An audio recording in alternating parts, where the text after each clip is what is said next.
you're looking at a team that's giving up only 20 points a game. Something's got to give here in this one. Yeah, you're exactly right. And I like to think it's going to be the defense for Bluefield because, this Bears offense has been very efficient. You look at his numbers passing.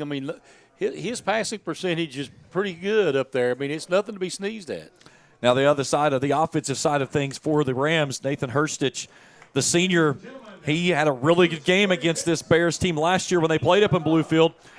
25 of 47, 408 yards, 4 touchdowns through the air. He had 2 interceptions. He also rushed for 2 touchdowns. He and Lee got in a shootout. He won the shootout, though. Lee threw for 306 yards and 4 touchdowns. But ball security tonight, one of the biggest things, as I've said, I've covered this Bluefield team a lot. There's 2 of those big wide receivers that's been out on the outside edges that has been a thorn in everybody's side going through from the days from the Mid-South over into the AAC. A lot of people are happy to see those 2 guys gone. Oh, absolutely, I'm sure. As this is going to be I don't know that this is going to be a shootout. I think the biggest difference right now for the Bears since they got into league play is that running game, because that running game changes it up. Now you can't drop back and look for pass all night long like they were doing early in the season in the games we were losing. Now that we got a running game, that puts a lot more pressure on that defensive side of the ball. And the other side of things, too, when you talk about the running game, the big part of it, too, is that the running game for UPIKE is an extension of the passing game because of the ability to swing out Amon and Tyrese to be able to get them in the game. But they're really good in pass blocking as well, so it gives you some opportunities to do different things with the ball. Oh, I think so. Flanker screens, those little swing passes coming out of the backfield, that spreads that field out, makes it much harder to defend when you spread those receivers out in those patterns like that. Especially, and you do a lot of that underneath stuff now because we got the guys that can drive down the field and take that coverage downfield. That's going to leave a gap in the middle between the defenders and that linebacker core. And the interesting part of it is too this Bears or this Bluefield defense. They're going to play a 4-2-5, and when you get 2 linebackers, that gives you a lot of space open in the middle, depending on what you do with that nickel back that usually kind of hangs out, or sometimes you're trying to bracket somebody over top or whatever. So we'll see how this goes here. So Bluefield is going to get the football to start the football game. As back to return for the Rams, standing alone back is Jalen Smith. Shuffler's got it at the 35, waiting to get the tent or the blow-up tent down here out of the way. Now we're ready to go. Got a pad issue over here, making sure. Clayton Hutto is maybe got the flap jacket hanging out or something. So, all right, we're ready for football here on this, what will be our final Saturday in the month of October. Regular season quickly dwindling away, but a lot of playoff implications looming in the balance, hanging on the outcome of tonight's contest. Smith is deep. Shuffler with his approach. End-over-end kick. Smith will come forward at the 10. We're underway here at Hambly. Right up the middle. And he gets knocked off his feet at the 25-yard line and then falls forward. Really nice job downfield by the Bears kickoff team. And that was something Coach Phipps talked about in the pregame was they've not been really good on the kicking side of things, but the kick recovery team, they've done really well. Yeah, they have. Special teams, the kicking team has not been very good, but other than that, special teams has not been bad. So here comes Nathan Hurstich, the 5'11", 185-pound senior out of St. Cloud, Florida, averaging 239 yards a game, nearly 240 total, thrown for just under 1,200 yards this season. He'll start in a pistol look.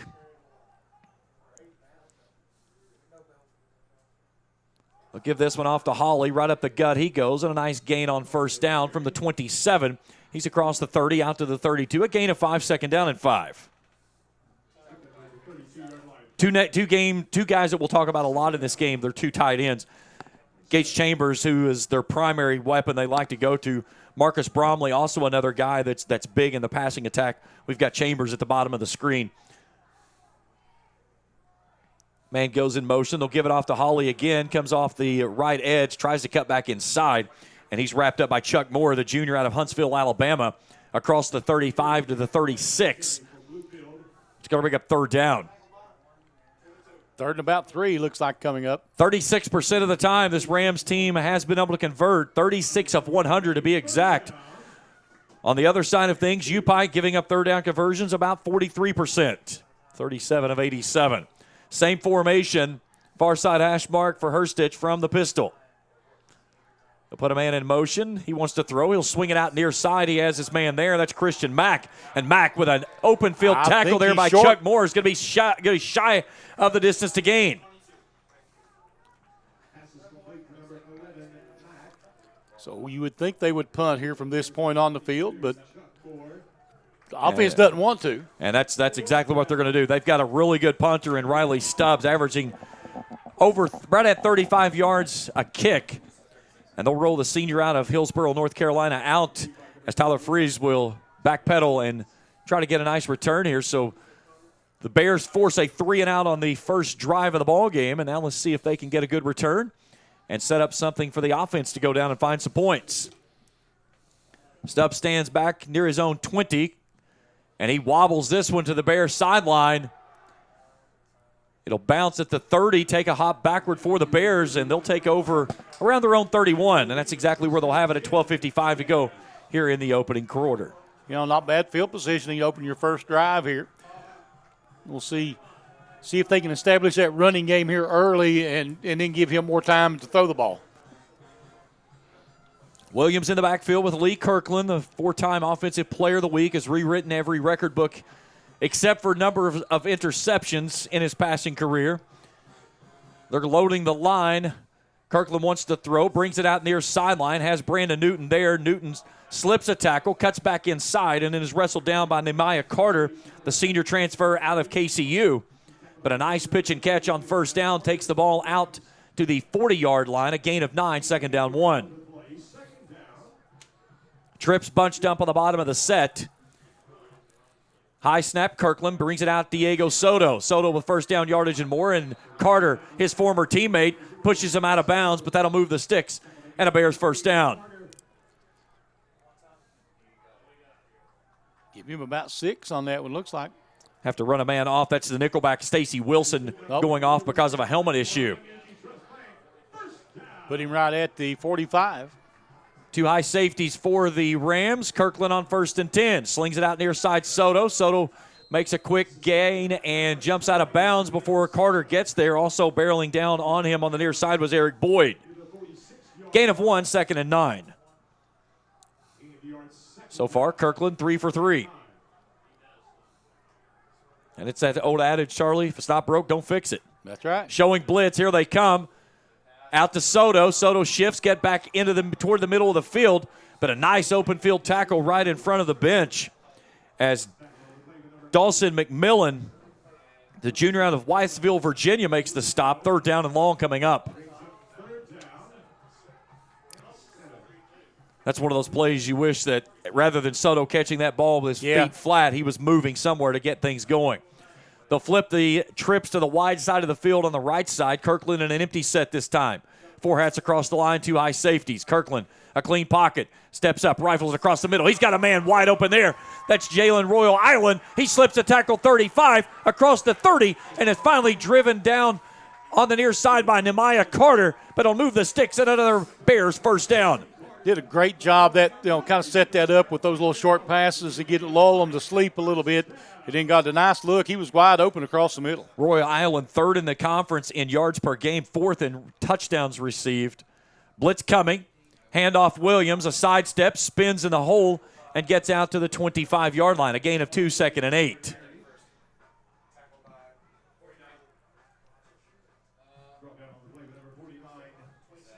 Making the stop in there was Leighton Fowler, the sophomore of Wytheville, Virginia. Tyrese Christensen coming on in the backfield for Amon Williams. 2nd down and 9. Kirkland has a free play. Now they're going to get 5 yards out of it as they drew contact up front, and that's something he does so well. Yeah, that was great cadence there to get them off, and they got everybody off. Bluefield on the season averaging just under 7 penalties a game for 62 yards. But a free 5 for the Bears will make it 2nd down 4. Down to the 21, knocking on the orange zone door. Right between the hashes, 3 receivers to the right, 1 to the left. That's Brandon Newton. Play clock's at 20 as Kirkland looks to the sideline for a new play call. Kirkland with the pitch out to Christensen near side. He's got a lane to the house, and he's going untouched to the house for 6. Touchdown, UPIKE. Tyrese Christensen with his longest rush of the season. That's his 4th rushing touchdown as well. 6-0 Bears, 10:24 to play here in the first. New wrinkle in there for the Bears. Play we hadn't seen yet, that little pitch. Maybe they borrowed the Navy playbook that didn't seem to work too well today for Notre Dame. Lee Kirkland, what else can you do? Now he's running a triple option. So now Austin Shuffler out for the extra point attempt. Shuffler 28 of 32 on PAT tries this season. Ball is down, kick is up, and that's wide left. No good. So the kicking woes continue for the Bears, but they lead at 6-0 as we return to Hambly after this on the UPIKE Sports Network.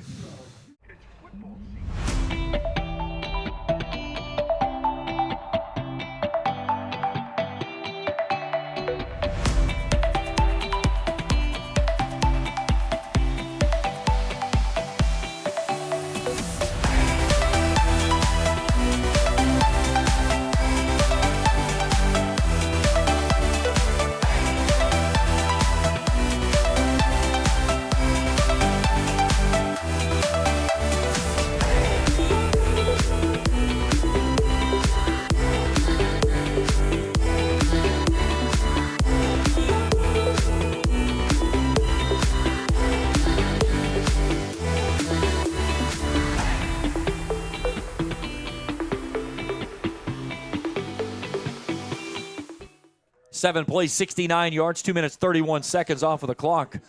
After forcing the 3 and out, the Bears defense marches right down the field. Tyrese Christensen, his 4th touchdown of the season, his longest rush of the season.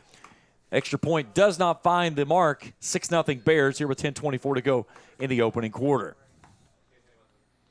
So Shuffler out to send it away. Back deep again is Smith. But good start for the Bears offense. And he gets a hold of this one as he'll drive Smith all the way back to the 5. Takes it back into the middle of the field. Nice Clayton Hutto with a nice open field tackle at the 15. The special teams player of the week out of Thomasville, Georgia, the freshman downfield, making his presence known here in the first. You like that award. He said, I'm going to try for another one. So they're going to put him at the 18-yard line. The initial contact was right as he came across the 15. But Clayton Hutto making a heck of a stop. So a long field for the Bluefield Rams, who trail at 6-0 here. 2 receivers on the bottom of the set. That's the boundary right. An H-back as well. They'll slide a man in motion on the end around. The handoff to Gio Burns. Burns trying to find a hole by Ben Tate, the graduate student out of as well. You talk about what this Bears defense does with a 3-4 across the front. Ben Tate, Landon Rowe, Myson Livingston, they've just been superb all season long. They have. Burns in the tight end of Gage Chambers on the wide side of the field right now. Hurstich wants to throw, and a penalty marker flies. And that's going backward.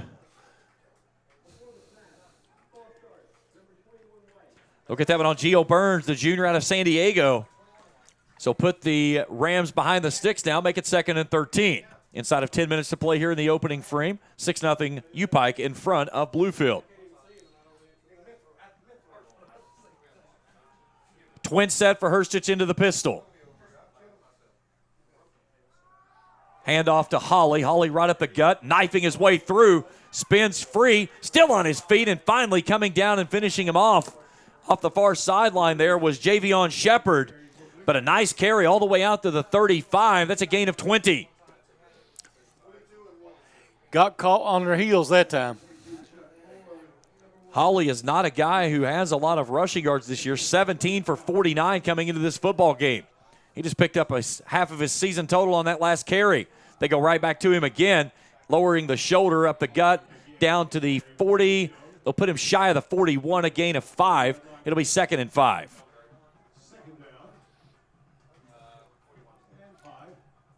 Got to bring a little linebacker pressure here. Getting a really good crease up front.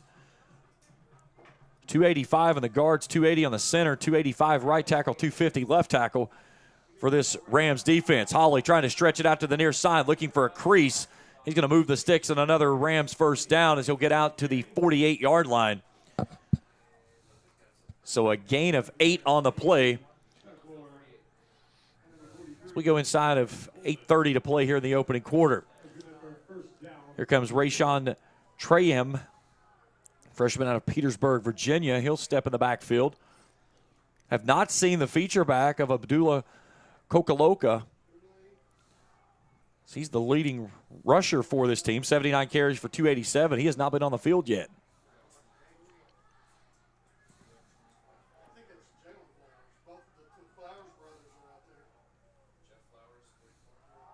Handoff.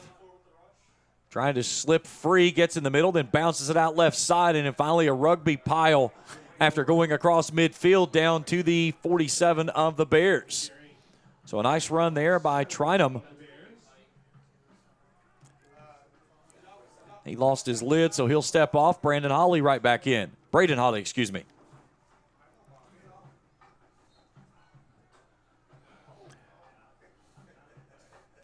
So this rushing has been good for Bluefield here right now. The Bears have usually been pretty good against the run. 4 hats across the line with Trevor Carter, the outside linebacker, walking up on the edge, standing up. He comes off the edge. There's Holly. He is met in the hole, and a big slammed back there by Naj Bellegarde as Bellegarde came through untouched. I like that blitz package right there. And by bringing Carter up on the edge, it forced the right tackle to have to seal him off, and that opened up Bellegarde the opening. So 3rd down and 7 coming up on the loss back to the Bears 39-yard line. Empty set for Herstich. 4 receivers to the left. All alone is Jordan Edwards at the bottom of the set. Herstich looking across the middle. Fires it down to the far side. He's got a man there. That's Gio Burns on a little go route. Got him behind the defense and moves the sticks. And a Rams first down near the 30. They'll take him to the 32. Showed some good speed there. That was a design play all the way. He was going that direction from the time he had the ball snapped. 17 yards. So 17 yards on the pitch and catch there from Herstich to Burns. Burns on the season over 402 yards of receiving yards, 2 touchdowns. They'll stay on that same set of 4 receivers to the wide side this time. They'll bring it back inside to Edwards, and he slips forward across, and they'll put him down at the 30. A little pushing and shoving at the end. No extracurricular flags that fly with it, so a gain of 2, 2nd down, 8. Nice sustained drive here by the Rams, who have converted on a pair of long downs. This will be the 8th play coming up on this snap. Inside of 6 minutes to play, 6-0, UPIKE leading. Herstich stays in an empty set. 3 hats across the line for the Bears. Herstich looking left, stands in the pocket, pumps, pulls down, brings it near side. He's going to try to run it, and Trevor Carter will hem him up out of bounds. Smart play there by Trevor Carter, though, not lowering that shoulder and taking a chance of adding 15 to that. Yes, he was. So it is going to be a 3rd down and 1 as he steps out at the 24.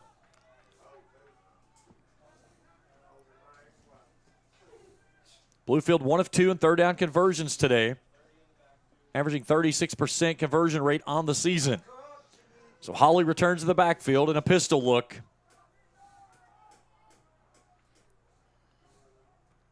The take to give to him, trying to follow to the outside, and he gets knocked off his feet as Bellegarde comes in untouched again. Also there with him was Karan Thrower. A loss of 1 on the play. It's 4th down. Looks like they're going to try to kick a field goal here maybe. And they have a heck of a kicker to do so. Riley Stubbs, his long of 39 this season. He's 6 of 9 on field goals. Had 2 last week in the win over KCU, 21 and 22.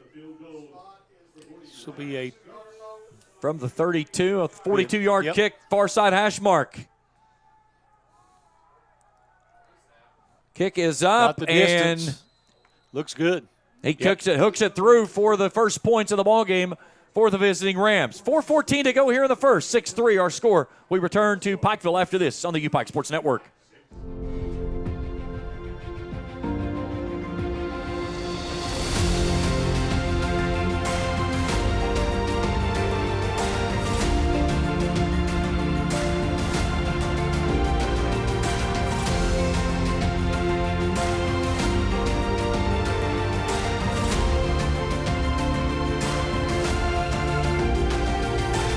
Achieve your dreams at the University of Pikeville. 10 plays, 57 yards, 6 minutes, 5 seconds. Bluefield uses off the clock to find their first points of the evening on a 42-yard field goal attempt by Riley Stubbs. That's his longest field goal of the season, and it's 6-3 here with 4:12 to go in the opening quarter. So onside kick, Bears recover it at the 40. Good field position this time. And that's one of those double-edged swords that you rotate with when you feel like that maybe you can try something in the kicking game, but then on the backside of it, you know you're giving a very short field to a dangerous offense. But shows a lot of confidence in your defense, though. And again, a defense that on the season is giving up just over 200 yards through the air of the top passing team in the conference. You're going to see what you can do here.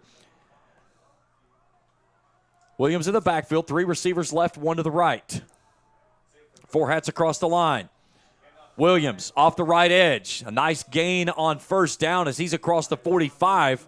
They're going to take him out to the 47 on a gain of 7. Second down and 3, and that goes back to what we were talking about, those last 3 games, averaging 7-7 a carry. Well, they were really looking for that run on that first series, and now they've had to back out of it because they've been able to spread the ball around a little bit and gave him a lot more room to operate. They'll stay in the same set. 3 receivers wide side left.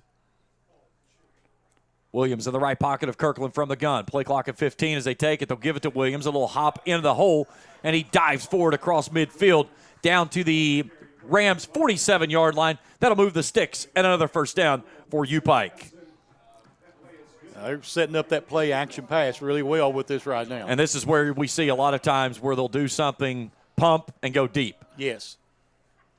Kirkland's going to empty the backfield to put Williams in the slot, far side on the boundary. Blitz showing, here they come. Kirkland stands in the pocket, rifles this one out, and it's picked off right into the hands of Nehemiah Carter, and he may not be caught. Angles to the near sideline and gets caught by the turf monster at the 10.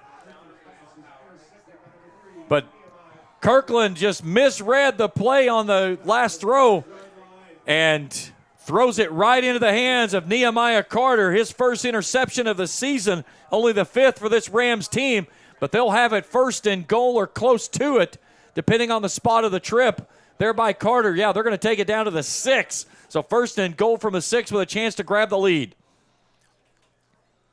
At least a chance to tie it here, you would imagine. Only the 7th interception of the season for Kirkland, but he was looking for Williams, and Williams zigged, and he was thinking zag.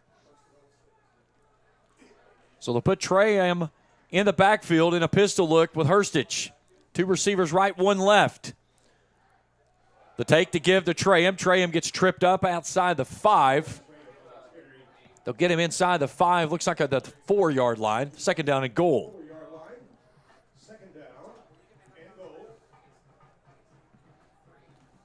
KJ Boyd, a big right tackle, just rolled into the ball game. They're going to go with an unbalanced line here. To the left. And a lot of beef. Yeah, Boyd, 6'4", 320. They'll run Chambers in motion. They'll try to send it out to that left side, and the Bears snuff it out nicely. It's going to be 3rd and goal. If they could hold them to a 4th down here, that'd be impressive. Brett Coleman and I believe Ben Tate. Yeah, the last 2 off the pile there. So 3rd and goal. Again, if you could hold this to 3, that's a win for the defense. Yes. So now they're going to roll out the 2 extra linemen and bring in 2 receivers.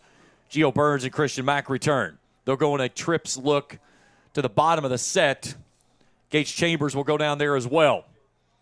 Marcus Bromley all alone up top. Press coverage on the edge on 3rd and goal from the 2.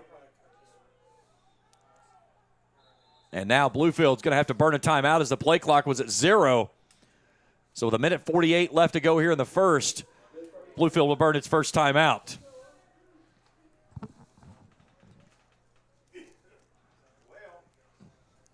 So, a couple of conundrums already in this football game. One, Braden Holly, the freshman running back, came in with 17 carries for 49 yards.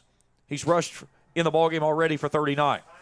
Lee Kirkland, 5 of 6. His only miss, an interception that sets up this 3rd and goal on the backside. Yeah, it's been both teams have played to their strengths.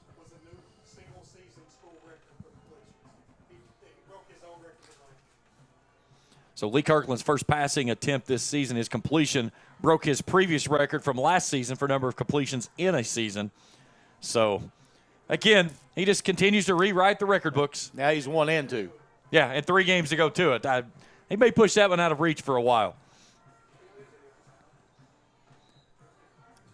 Bluefield went 3 and out on their first possession. UPIKE went right down the field, found points.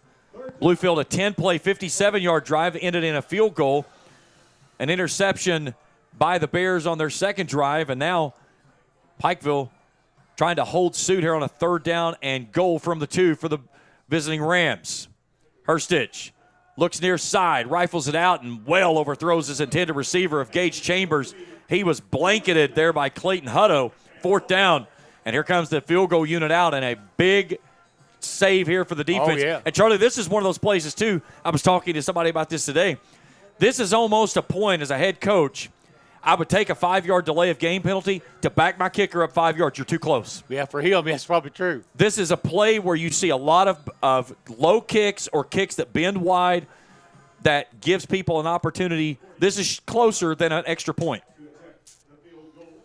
So from the far side hash mark, Brendan Nunnally to put it down. They do so. They swipe that one high and good. And we're even at 6 here with 1:40 to play in the opening frame. We're back to Pikeville after this on the UPIKE Sports Network.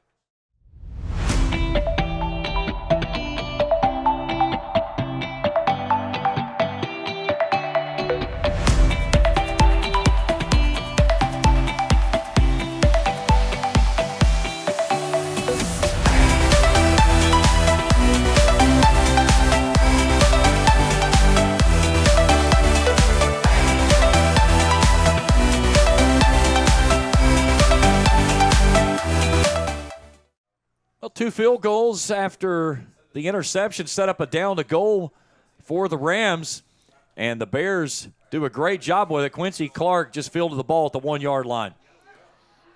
He's going to make a nice move out of it as he comes to the near sideline, still trying to get the 25, and he will get across the 25. Had a crease there and never took it across, but then we get some laundry late coming in.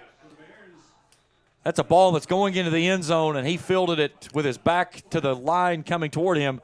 That's a difficult play to explain to your coach if you don't get it back across that 25-yard line. Yeah. Let's see what the infraction is at the end. If that's on the Bears, that's away from the football an awful lot.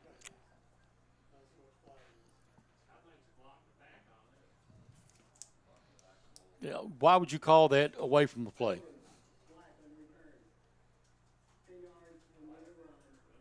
So they get a hold against UPIKE. So they'll get the backside of it.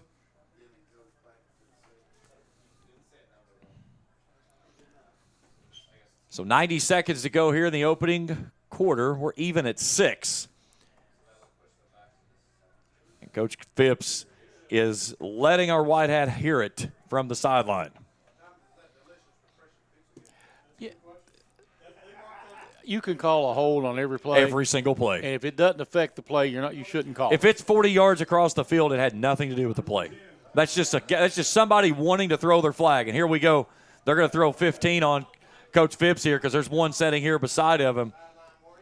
It's either going to be a sideline warning or this could be unsportsmanlike depending on what it is. Coach Phipps' head's right now about the same color of that flag in his back pocket.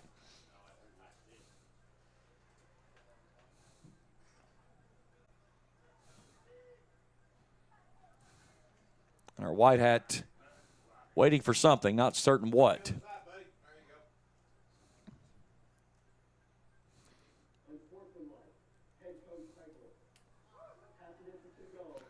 So now UPIKE setting up a long sustained drive that it's going to have to take here. So half the distance of the goal puts it at the 8. So first down and First down and yeah, first 20. down and no, 18. Well, 18, Yeah, first and 18 now. Now they should mark the sticks. That was a dead ball plow, so it should be first and 10. Yeah, there we go. All right. Okay.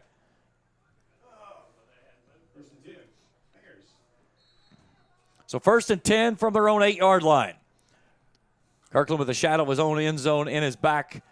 They give it off to Williams, and Williams dives right up the gut across the 10 out to the 12, 13-yard line. Well, they didn't. Jalen Holmes on the stop.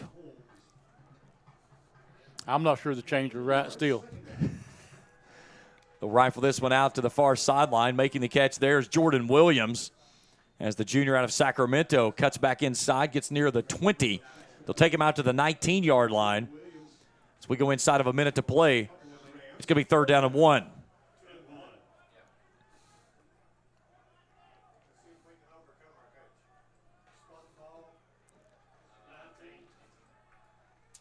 Kirkland's going to move Williams to the near side in a trips look.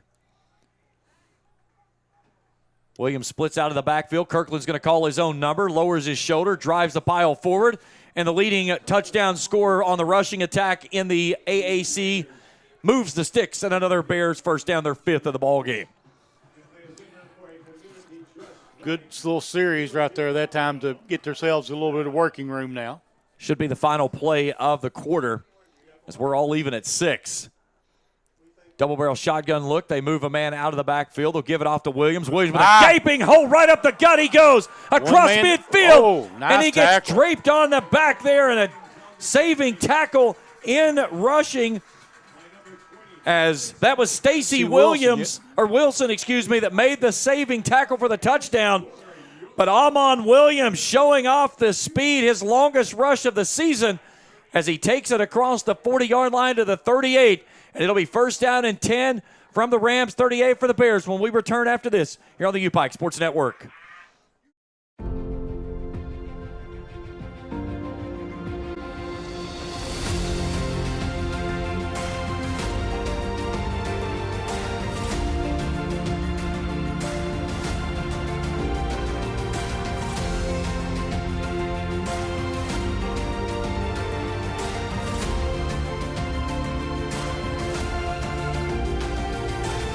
Achieve your dreams at the University of Pikeville.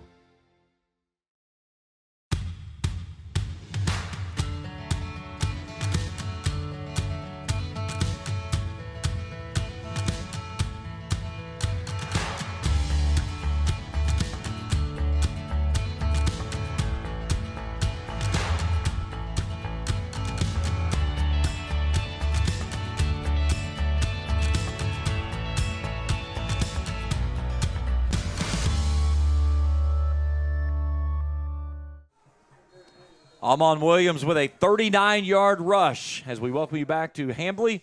Williams takes the handoff to start the second, stands it, and he gashes it right up the gut across the 30, just shy of the 25.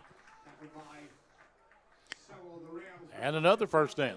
They'll take him down to the 30, to the 27-yard line. That's a gain of 11. We got a player down for Bluefield. Looks like it's 57. That's the defensive end of Kyle Orris, the senior out of Partlow, Virginia. So 3 and out for the Rams to start the ball game. UPIKE goes right down the field, 7 plays, 69 yards. As Tyrese Christensen finishes off the final 21 for a rushing touchdown. On the backside, Bluefield, 10 plays, 57 yards. They settle for a field goal. That made it 6-3. UPIKE throws an interception going down the field as they set it up down to goal. But the Bears defense holds suit. Another field goal by the visiting Rams. That evened us at 6. And now UPIKE, after the big run there to close the first quarter by Amon Williams, they've got the ball down inside of Rams territory, knocking on the orange zone door. they'll start at 1st and 10 here from the 27 after the injury timeout. Now, Williams coming along has really given us a two-prong attack offensively, and that's why that both of those portions of our offense are working well, because you can't key on one or the other. You're starting to see some glimmers of Alex Sanders, of what he was to that backfield. They give it off to him again. A nice cut back in the hole as he started left, came back in the middle. He's across the 20 down to the 19, a gain of 8, second down 2. See that name, Hillard Howard Field down there? This is going to be his favorite play. Run it again. Run it again. When did you ever think that you would see this Bears offense that run it again would mean run the football again? Yeah.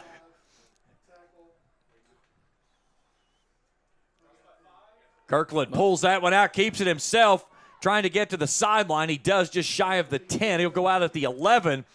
But Lee Kirkland showing off his legs, the big graduate student out of Bluffton, South Carolina. 265 rumbling and stumbling as he'll move the sticks, and another first down, their 7th of the ball game. So they can get a first down without scoring a touchdown. First down and 10 from the 11. Blitz being shown. The give to Williams with a gaping hole left side. He slips through and gets to the house. He's in for 6. Touchdown, UPIKE. Amon Williams' 7th rushing touchdown of the season. And the Bears answer as they go back in front, 12-6 with 13:47 to play in the half. Say, Lee, I'm coming for you. So now that puts him only 1 rushing touchdown behind the conference leader, who is Lee Kirkland. So now Shuffler, who has had his bugaboos kicking toward this set of uprights, already has 1 missed PAT in this one. Can he get this one? This is usually the side that gets blocked. And he splits that one through, though. 13-6, 13:47 to go here in the opening half. Back after this on the UPIKE Sports Network.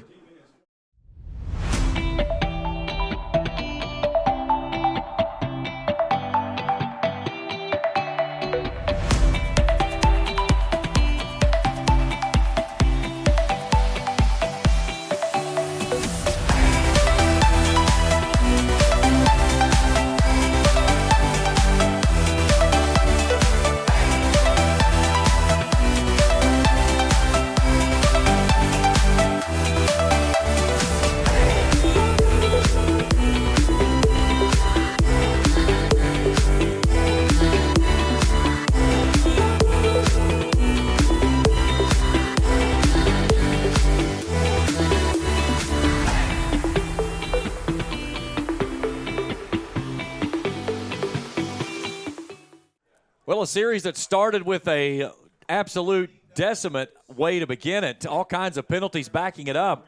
8 plays, 82 yards later, it goes to the house for 6 from Amon Williams, 7th rushing touchdown of the season.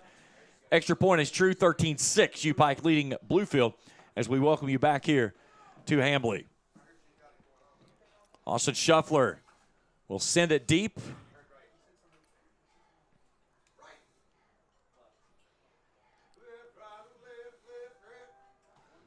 Stacy Wilson back to return. That one's going to tumble out of bounds at the 5, so they'll get it at the 35. So far, Bears defense have been pretty solid. Bending, not breaking, especially after having to deal with a down to goal after the interception return from Nehemiah Carter, who almost took it to the house. Yeah, I ought to give them a lot of confidence defensively right now, the way they were playing. You know, they're bringing some good pressure down in the middle as well. You look at it so far, UPIKE 18 plays for 159, Bluefield 16 of 75. So UPIKE almost doubling up the total yards per play so far, and they lead it by 7. So Holly starts in the backfield with Hurstich from the pistol look. 3 hats across the line for the Bears. They send 3. They'll give it off to Holly, stretching out to the near side. He gets met in the hole and taken off his feet. As that was Javion Shepard. No, excuse me, that was Karan Thrower. It came downhill and made the initial hit. Gain of 5, 2nd and 5.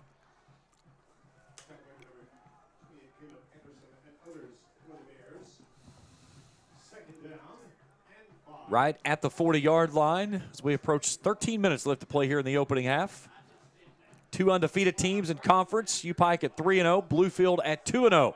Holly searching for a hole pushes it off the right side. He gets upended there. He's going to get out to the 43-yard line. It'll bring up third down. That was a good spot. I thought he was about a yard short of that spot myself. But. Clayton Hutto in on the stop, the freshman out of Thomasville, Georgia, the pride of Thomas County High School. Big third down coming up here for the Bears.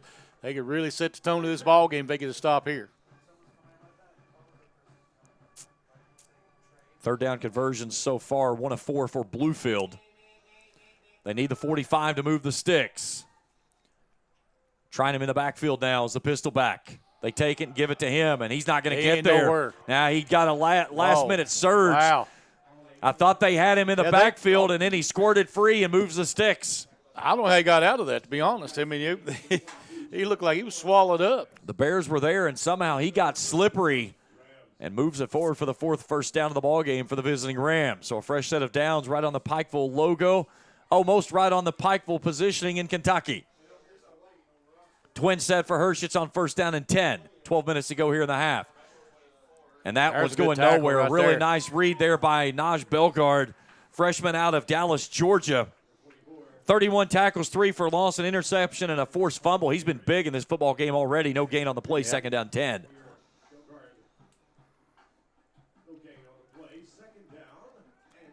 Chris Elliott, the defensive coordinator, barking out the calls from the near sideline. Herstich stays in a Twins look. Pressure coming off the edge, steps up in the pocket, moving right. Wants to go downfield, and Belgard's just going to shove him out of bounds into his bench, and he's going to lose all the way back to the 42 on a loss of 4. It's third down and long. Not that I'm complaining. That's a bad decision for a senior. He should throw that ball out of bounds. Yeah, you're out of the pocket. You are going out of bounds. Throw that thing into the stands on the other side. Now, my question is, and this is me not 100% on the ruling, is that going to give Belgard a sack? He was forced out of bounds behind the line of scrimmage? Okay. Herstich sidearms it inside. It was nearly picked off. That was Hutto that was right there as he nearly picked it off the turf. Another bad decision. He was throwing into triple coverage right there. Now, and one thing with Hershitz, too, he's got that sidearm sling, that the way he delivers the ball. So he throws a very low ball. He was trying to sneak that one in there and almost threw it right into the hands of Clayton Hutto for his second interception of the season. But for the second time in the ballgame, the Bears defense is going to hold and force a punt. So Tyler Freeze, the graduate out of Georgia,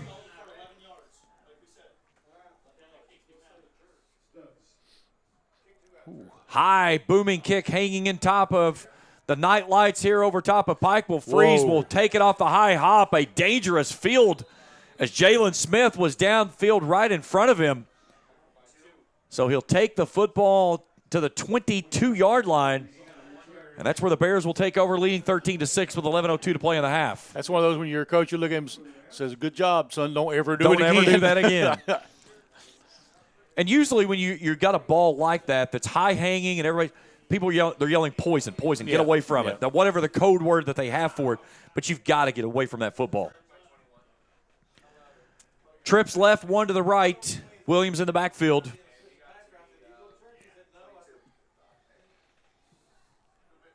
Kirkland on first down and 10. Pulls it out, brings it near sideline. Trying to search for a block, nothing there. Nehemiah Carter will chase him out of bounds. Stacy Wilson was also right there. A gain of 1, second down 9. No steady Eddie. Lee Kirkland just nothing there. Just take it out of bounds. We'll play for another down.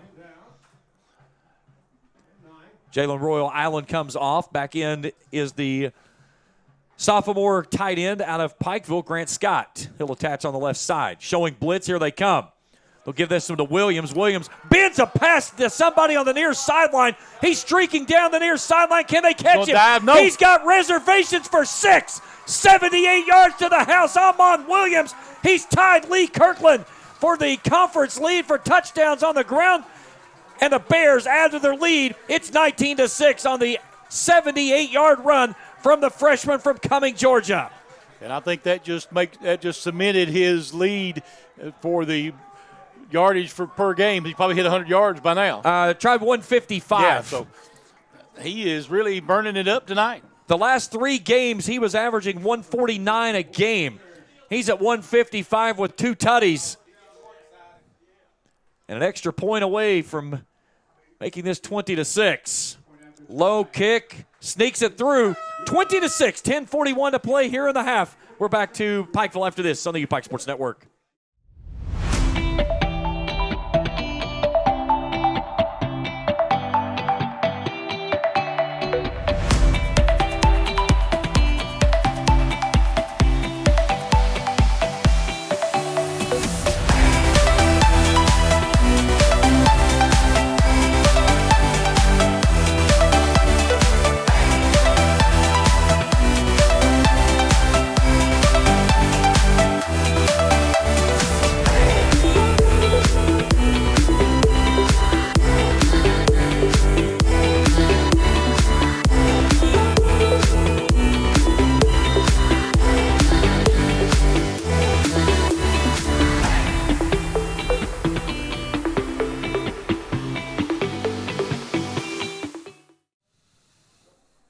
Well, officially it goes down on a 77-yard run there by Amon Williams. 2 plays.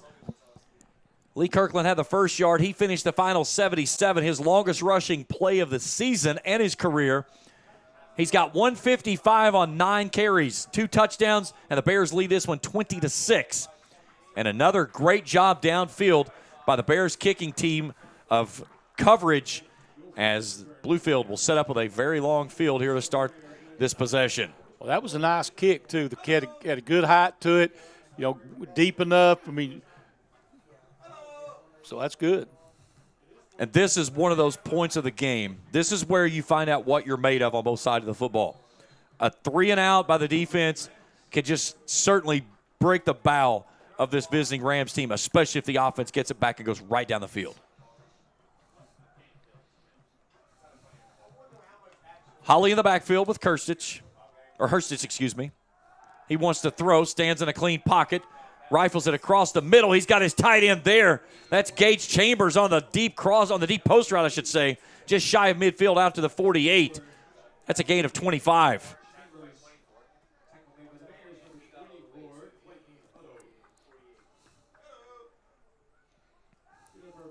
And they call Chambers a tight end. They line him up like a deep wide receiver.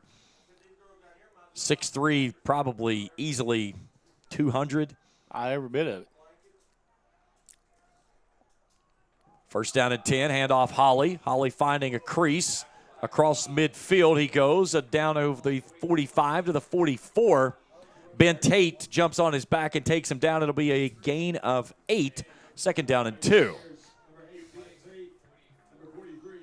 You talk about guys that we've called a lot of names. 3 years I've been doing UPIKE football. Ben Tate, Myson Livingston, those 2 guys up front on the defensive end, they've done so much. Yeah. And they're going to be big losses that's going to have to be addressed in the offseason.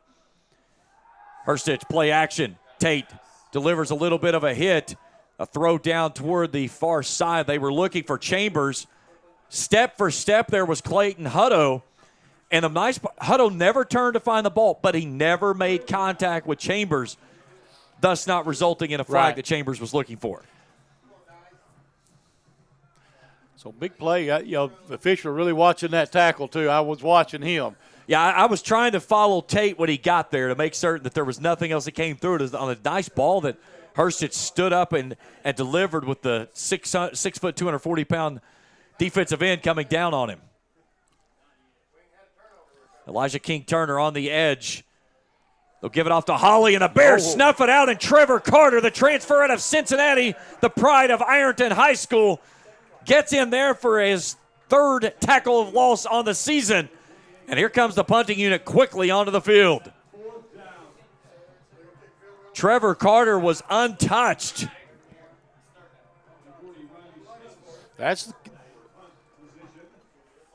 So now Riley Stubbs will try to pin UPIKE deep. Tyler Freeze will stand back on his own 10. Inside of 9 to go before halftime. Bears in front of the Rams 20-6. Here on Hall of Fame night.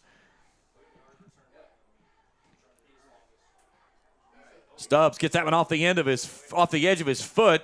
It's going to take a nice route roll all the way down inside the 5 and will come to rest at the 3. Right at the extra point mark, hash mark. So it'll be the worst starting field position for the Bears, who had it back a little further a few moments ago. That one worked out well. We'll see how they do from this one, but they'll start in their own end zone, leading 20-6. So we'll see what we got. And this is one of the plays, too. I used to kid with Coach Phipps. They had a ball here a couple of years ago on the one. They threw a 99-yarder to Diego Soto. And he said, it's easy to play like this. You got nothing but green in front of you. Yeah. This is where Lee Kirkland tries to throw a home run ball. Trips right and a tight end left. Kirkland wants to throw. Here it comes. He's got Soto down the seam, and he can't hook up. He had Soto over the top. Stacy Wilson and Eric Boyd were the two there. You can hear the top stomping their feet. They know they missed the home run ball there. That was almost the same one that Soto had here a couple of years ago.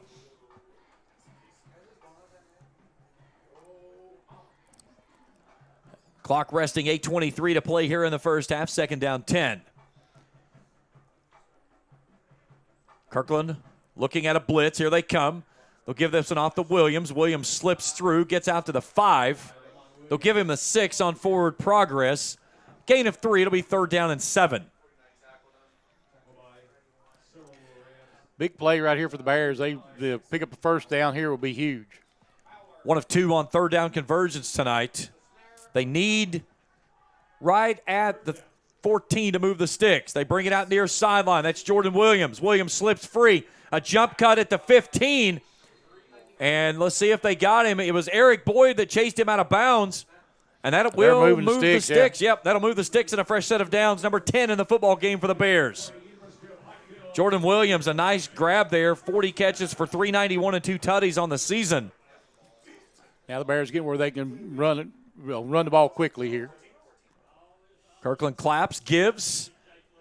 That's Tyrese Christensen that comes off right guard. Nice gain across the 20 out to the 22. Give him 8 yards on the carry. Yeah, they're going to try to set up quickly and run a play before the defense can get set. We'll give it right back to him again. He's got first down yardage and more as he comes across the 25 and is gang tackled. Leading the charge there was Alex Gutierrez and also number 4, Harold Griffin.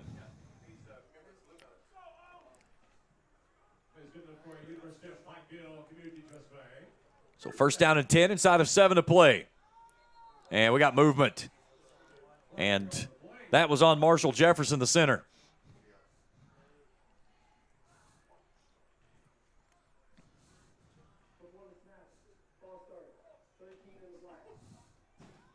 They're going to get it on Jordan Williams.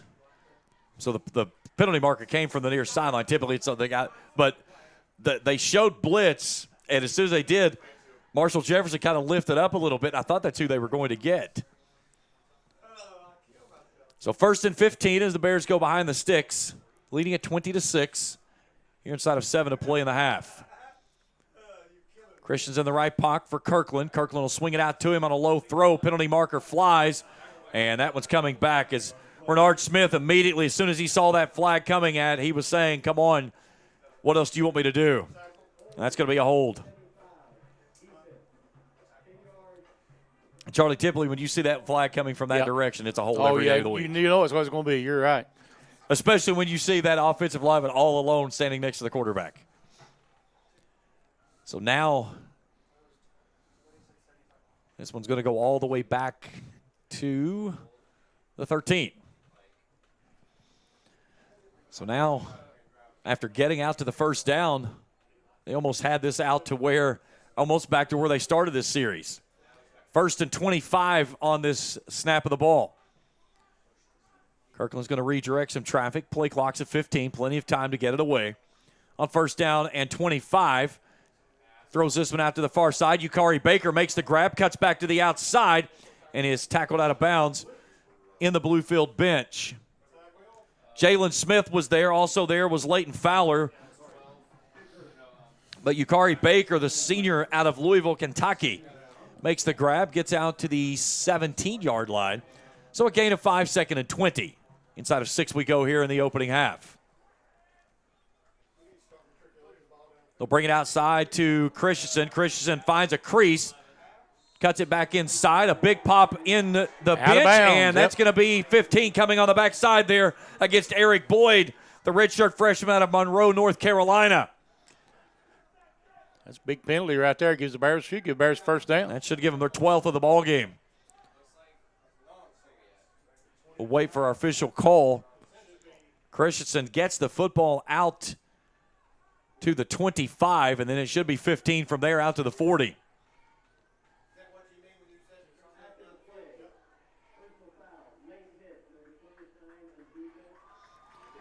So that's what it will be. So only the third penalty against Bluefield, but that tallies it up for 25 yards. This Bluefield team averaging just over 6.5 a game for 62 yards. Not a highly penalized team, but that certainly gives the Bears some breathing room on the back end. Corner blitz coming. Handoff Williams. Williams lowers the shoulder pads, gets stood up at the 45. Forward momentum takes him out to the 46 on a gain of 6. Second down and 4. Charlie, it doesn't take a mathematician to figure things out. 6 yards a carry. First downs come pretty easy. Oh, yeah. I mean, you're going to do that. You're going to lull them to sleep with that, and then maybe hit them with a deep ball here in a minute. Already at 164 on the 9-on-11 totes for the redshirt freshman. Here's Kirkland. Feeds it to him again. Finds a big hole near side. Right up the seam he goes. Hits the juke button. Nehemiah Carter will wrap him up at the 40. They'll give him the 39. And another first down, 13th of the ball game for the Bears as they're driving here with 5 minutes to play in the half.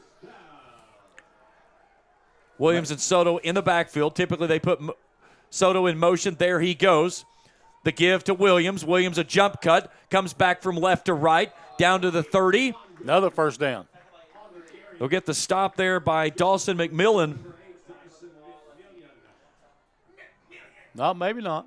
Just shy of the marker to gain, so to the 29. They'll push it just shy of the 29. Yeah, shot. Yeah, they moved it back a half a yard. He's going to take a shot. Kirkland feeds it off to Williams. First down yardage and more. Williams with a man draped on his back as he gets down inside the 20, down inside the orange zone for the Bears. First down and 10. Jumping on his back there was number 12, Quincy Robinson. That's a senior linebacker, defensive end, whatever you want to call him. But he has been kind of a non-factor thus far. First time we've called his name in this football game. Yeah. Down to the 18 there. Deep motion, handoff Christensen. Christensen with a gaping hole. A nice move near side. Still diving toward the end zone. Penalty marker comes out late. That's probably going to be a horse collar. And maybe a half yard shy of the it may be a half-yard penalty. What it may be, yeah. What a cutback there by Tyrese Christensen to get the angle toward the pylon. And it's going to make it first and goal from that famous 1/2 yard line.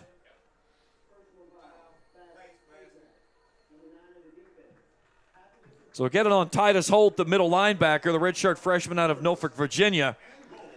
So first and goal. This is where I fear Almon Williams is out there. Coach, I need the ball here. Yeah. I'm trying to catch Lee. Christian stays in the backfield. He's looking for his second rushing touchdown of the evening. The take, the give to Christian. Angles left. Gets popped in the hole, and he has stood up. Leading the charge right there was McMillian coming down out of that secondary. So they're going to roll in a second tight end for Ryan Saunders. 3.5 to go in the half. And here's Lee Kirkland, 265. Here I come. And there it goes. The rugby push into the end zone, waiting for the official signal. There it is. Touchdown. Lee Kirkland and the UPIKE Bears add to the lead. It's 26-6 as Kirkland's 9th rushing touchdown of the season. And a penalty marker flies at the end. It's going to be unsportsmanlike on somebody. It's on the side over here, probably an offside. Okay. There it is. So penalty is declined. Touchdown is good. 26-6, 3:15 to go here in the opening half. And a great response there from the offense, backed up with standing in its own end zone. So a 13-play, 96-yard drive. And an extra point attempt coming up.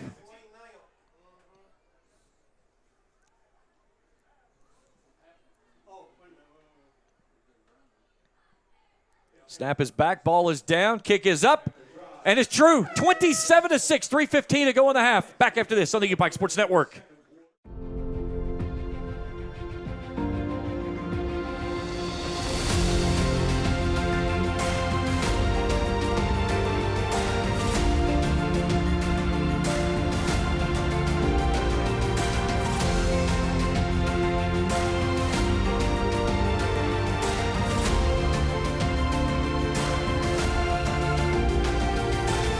Achieve your dreams at the University of Pikeville. You can't go much longer than that last drive. 14 plays, 97 yards, 5 minutes, 12 seconds. 3:15 to go in the half. It's 27-6. That's 21 unanswered by this Bears team. Be a big for the defense to get another stop here and go in, only giving up 2 field goals in the first half. And here's the thing. If the defense can get a stop, you got a chance for 2 for 1 because the Bears get the football, start second half. That's true. Good kick, fielded at the 5, far sideline. And again, another nice downfield tackle by the Bears coverage team. Clayton Hutto in there on it again. Also, Tommy Turner, I'm hearing, from Benicia, California, the junior, downfield. So since the field goal, it's gone touchdown Bears, punt Bluefield, touchdown Bears, punt Bluefield, touchdown Bears. Stop me when I'm making a rhyme here. Yeah. Can the Bears defense get another punt here on a 3-and-out? Hurstich empties the backfield on 4 wide to the left. Wants to throw on 1st down and 10. Looks left, airs it out, looking down the far sideline, and it's knocked away. He was going down the far sideline from Jordan Edwards. Step for step was Clayton Hutto. 2nd down and 10. You were saying earlier he's got a good arm. Maybe he showed it off a little bit there. And he hits such a weird throwing motion. Yeah. But he gets it very high, and it's a tight spiral when he turns it loose. Clock resting, 3:04 to go. UPIKE has all 3 of its timeouts if it should need those. If they can get the football back here and try to go down 3 minutes, about 2.5 minutes, that's a lot of time. They can almost go score twice if they had the chance. Hurstich, another empty set. Sidearm pass down the middle, and it was closest to Karan Thrower. The man that he was looking for was Christian Mack, the sophomore out of South Boston, Virginia. But it was closer to Thrower than it was his intended receiver of Mack. 3rd down and 10, 3:01 to go in the half.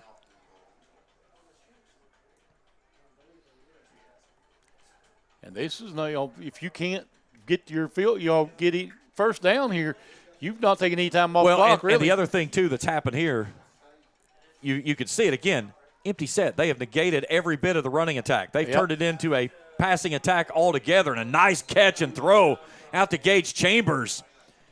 And the senior out of Hampton, Tennessee, Hurstich, made a great throw that only his receiver was going to get to that'll move the sticks. The 5th first down of the ball game. And that moves it out near the 40. Hurstich stays in an empty set. 4 receivers wide right. He looks right, stands in the pocket, coming back left. Now he's going to tuck it and run. And he'll get knocked out of bounds there by Bellegarde. And another good decision to just knock him out of bounds, just didn't try to hit him. Mahalane Pule was the man in pursuit from behind. The senior out of Elon, North Carolina. So they'll take him out to the 42-yard line. Gain of 5, 2nd down, gain of 4, 2nd down and 6. They'll stay empty here as we approach 2 minutes to go. We get the 2-minute timeout coming up. Don't let us darely say 2-minute warning. Yeah. Sidearm throw goes out to Edwards. There's a hold. You got to call that. Edwards diving out toward the marker to gain. He's going to be shy. That wasn't a hold, it was a bear hug. Yeah. And we have 2 minutes left to go in the half. 27-6, UPIKE leading Bluefield. Charlie, you look at this point here, Bluefield still with 2 timeouts, and they've kind of gotten in a little bit of a tempo here.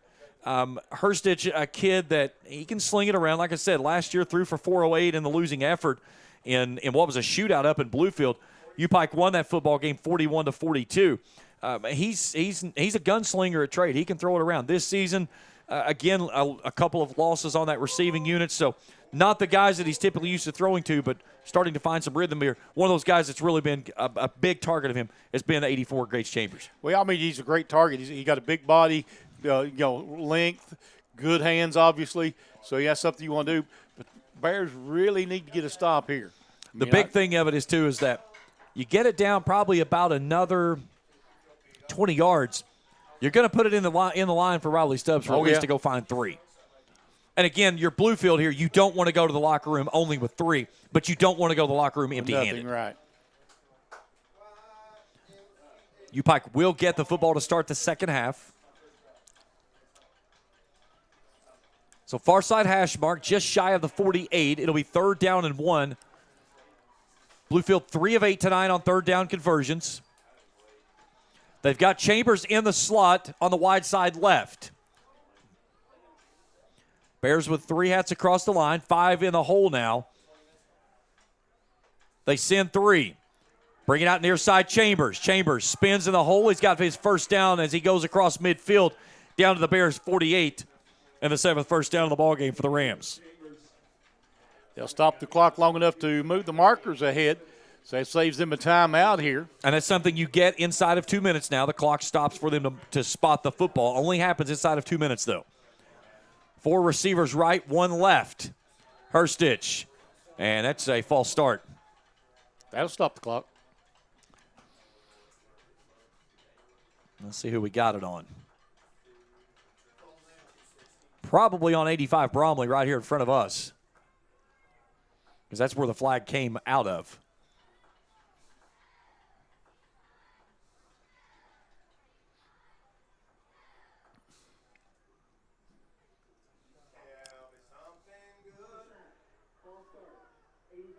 And it was. So make it 1st and 15. Goes back to the – so the question they were asking there on, I believe, correct me if I'm wrong on this, they come over to ask Coach Corey Phipps what did he want. Did he want the clock to start on the signal for play or start on the snap? And they went on the snap there. Herstich. Lows that one over and hit Hutto right in the hands and out with the face mask. That was nearly a pick for Hutto. It would have been his 2nd of the season. But Herstich had a man barreling down on him and had to just loft it up there. He was looking for Chambers, and he severely overthrew him over top, and Hutto was standing on the backside and never saw it coming. 2nd down, 15, minute 39 to go here in the opening half.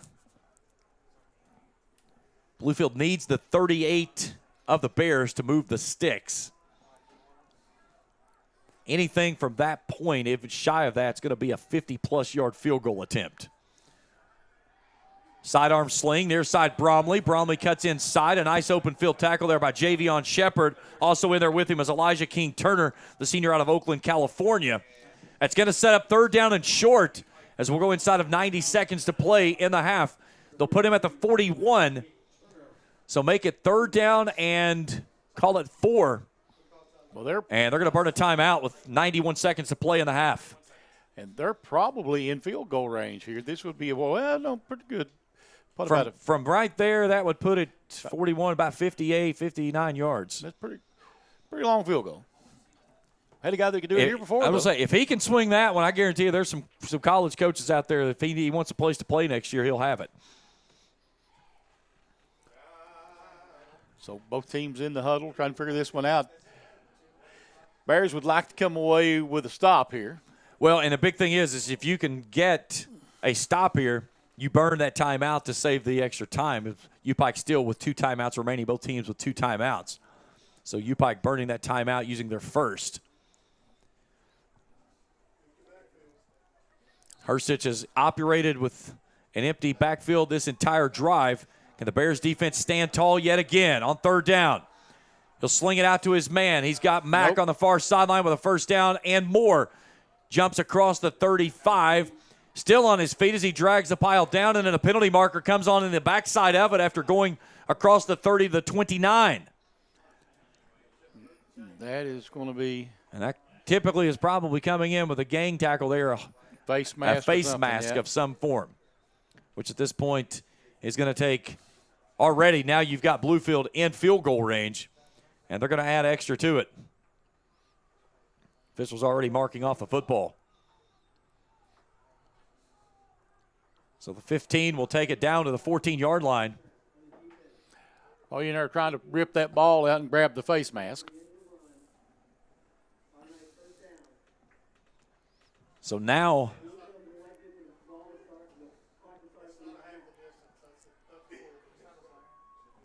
the ball inside the 15 to the 14. 1:21 left to play in the half. Bluefield trying to answer, down 27-6. Herstich has done it all from an empty set. He'll stay in that set with 3 receivers left. Looks left, stands in the pocket, goes back right, zips it out to his man Jordan Edwards. And that's Elijah King-Turner that makes the quick stop. And Bluefield will burn their second time out of the ball game with 1:11 left to play. I'm not sure I would have called the timeout if I'm Bluefield.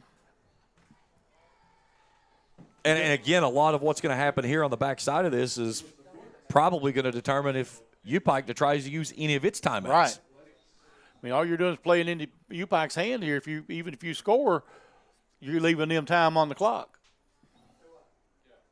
And we've seen, unfortunately, on the backside of that, inside of a minute can bite you severely. Yeah. Oh, yeah. Don't mention Georgetown. Yeah. Don't mention Campbellsville. That one was the tough one. Again, this UPIKE team started the season 0-4. Got into conference play, knocked off Reinhardt. Is 3-0 in conference play. A big win last week over Union. They'll be on the road next week at Point. Then they'll exercise their second bye week, and they'll close things out here on Senior Day, November 16th, with a visit from St. Andrews. So 2nd down, 8. Herstich stands in the pocket, rifles this one across. He's got his man there. That's Gio Burns on the post route, who hauls it in for 6. Touchdown, Bluefield. Gio Burns gets his 3rd reception for a touchdown of the season. 1:06 left to go in the half, 27-12. And an extra point away coming up for the Rams. Not what the Bears wanted to see on that drive. Herstich throws his 9th touchdown of the season. But a nice drive there by the visitors. Doing all of it except for that last play in an empty set. Here's Stubbs with an extra point. Low snap, it's down, it's up. That's on top of the field house beyond the end zone. He's probably kicked about 2 or 3 in the Big Sandy River tonight going the other direction. But it's a 14-point lead with 66 seconds to go and 2 timeouts left for UPIKE. Let's see what Lee Kirkland can do with the Corvette. Yeah. It'll be interesting to see what I'm assuming they're going to run some plays. I don't think they're going to just try to get to the second half. They've got the momentum, or had the momentum. They want to get it back.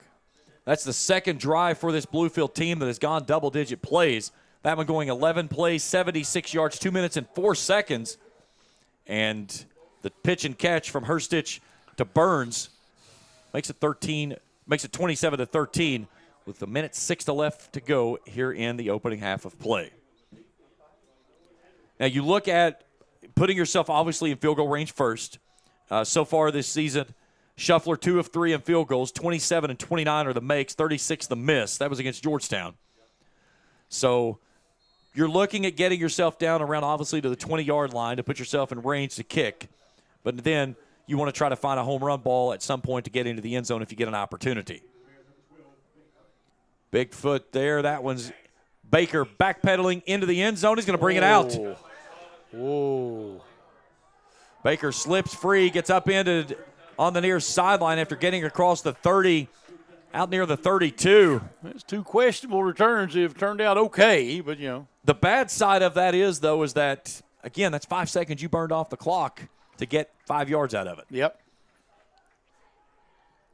Let's see if that makes any difference on the backside. So 1:01 on the first half clock remains, a 14-point lead for the Bears who get the football to start the second half. Kirkland puts trips to the boundary right, 1 to the left. Bluefield loading the line.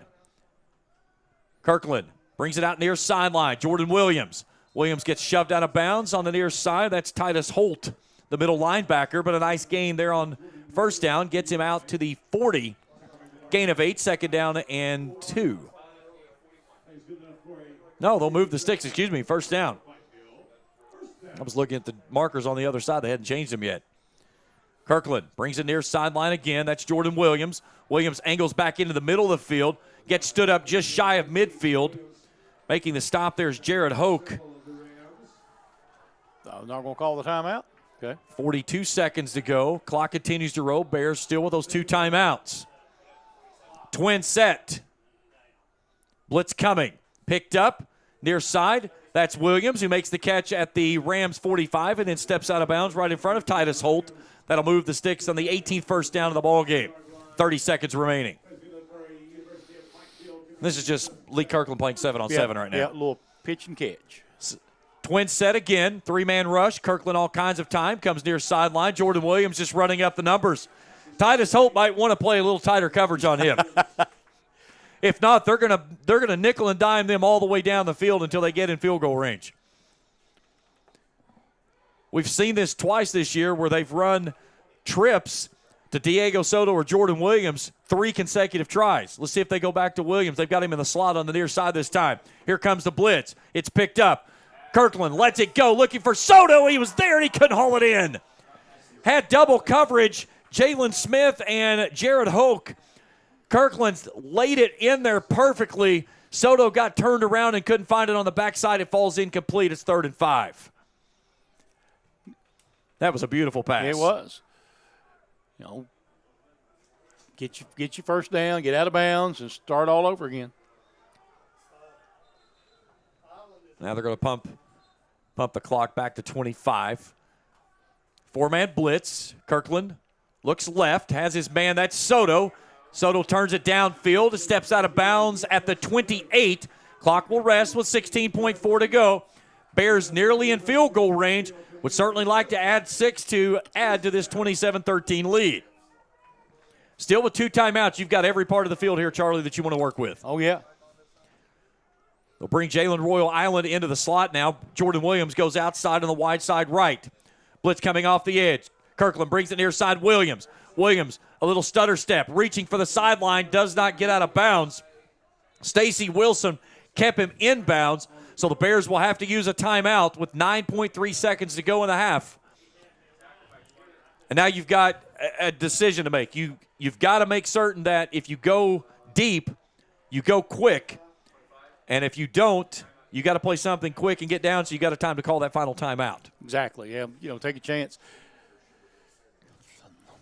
Can you run? You could run one shot at the end zone here and call a timeout, or obviously it'll be an incomplete pass maybe. Yeah, at the 25-yard line. So I would say anything under 7 seconds, you would have trouble going to the end zone. But you do not have time to be dancing around. No, it's got to be you have to go this way on this guy from the pre-snap. And if it's not there, just take something short, get the timeout, and get your field goal out. Stay tuned with us at the half. We'll check out the scoring and stats of this one. We'll go around college football. Top 25. We'll check some NAIA scores from games earlier today as well. The next opponent for UPIKE, Point on a bye week this week.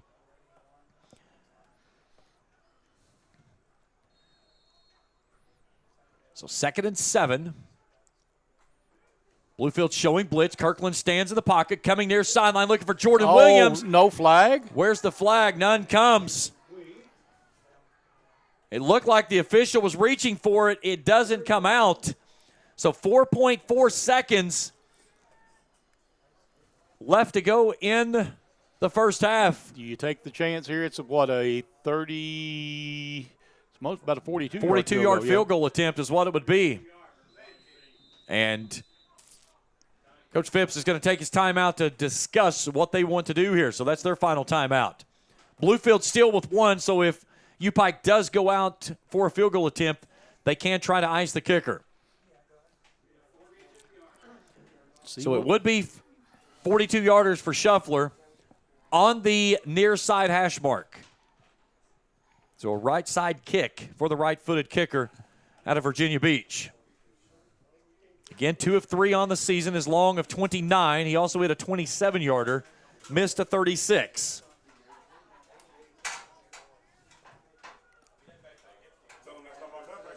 Let's see. He's coming back to the sideline. Offense is going to stay on the field. So they feel at this point maybe it's too far from that point to take a swing of the leg. So they're going to take a shot at the end zone here. So no timeouts remaining on 3rd down and 7 for the Bears. Twin set for Kirkland. 4 deep on the back end. Kirkland steps up in the pocket, going to the back of the end zone, looking for Williams. It's out of bounds. It's an incomplete pass, and that takes us to the half. UPIKE leads it 27-13. Halftime show when we return to Hamley after this on the UPIKE Sports Network. All right, Coach. You all really got your run game going on the ground tonight. What's been the key to your success with that? There's a good question for that. I would say that people just anticipate us to throw the football so much that they may focus on that and give up some box numbers, and I think they tried to make some changes to fix that, so they stop some of the big rips, but we're still getting 6, 7, 8 yards. The big thing is to get a couple defensive stops there, and especially the one at the end, get the ball back, have an opportunity to score, and put 34 up is probably a disappointment. But, we're up, and we're going to go to halftime, get the ball back, and try to keep it ripping and rolling. Thank you. All right, thank you. We'll send it back up to y'all. Thanks, Morgan. 27-13 at the half. We'll take a break. We come back. We'll break down the first half of coverage as the Bears in the locker room. Up 14, they get the ball to start the second half. We'll break it down when we return after this on the UPIKE Sports Network.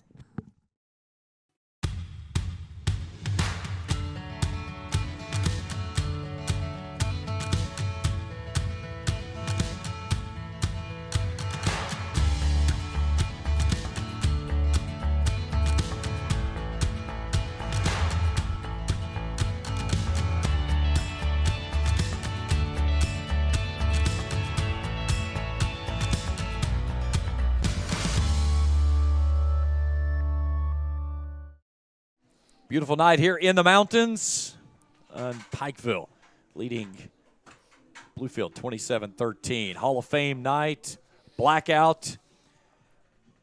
One final home game still to come. That's on the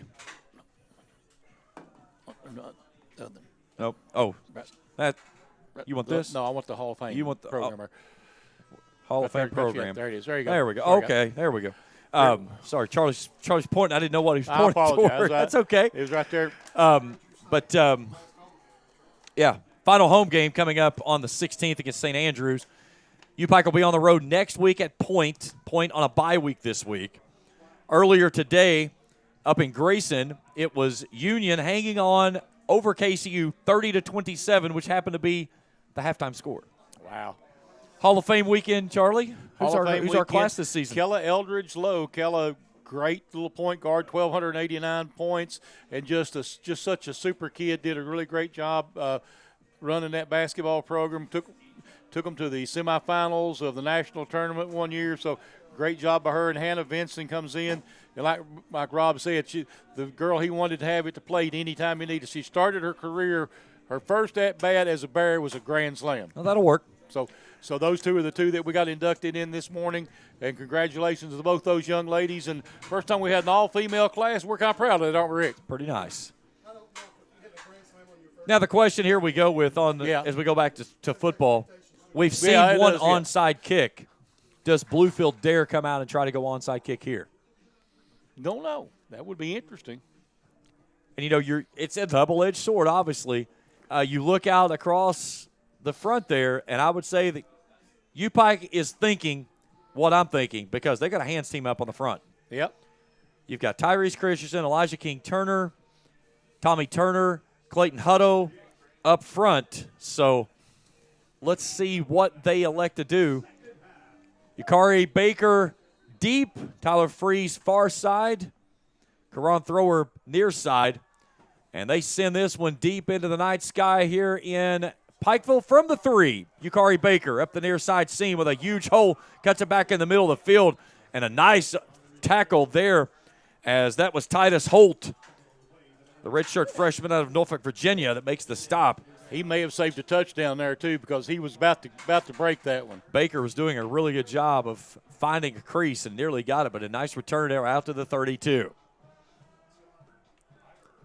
So leading 27-13. Bears with the football, working left to right as we view it here high atop the press box. Kirkland on first down and 10 on a three-man front for the Rams. They'll give it off to Williams. Williams with 200 yards in the first half. He'll add to that total as he rolls across to the 45, a gain of 13, and the 20th first down of the ballgame for this Bears team, is averaging 29.4 a contest, leading the AAC. You know, they can run the football like that, then that's going to be hard for Bluefield to come back. Another give to Williams. Williams knifing his way through across midfield down to the Rams' 46-yard line. It's going to be a 9-yard gain. It'll be second down 1. And we've got the watch going on right now as Mr. Williams is trying to rewrite some history himself here tonight. Vastly approaching most rushing yards in a single game. Kirkland feeds it to him again. He gets free. Down the far sideline seam he goes across the 30. He's down to the 29-yard line. That's a 17-yard gain and another first down. Have an official timeout. Had the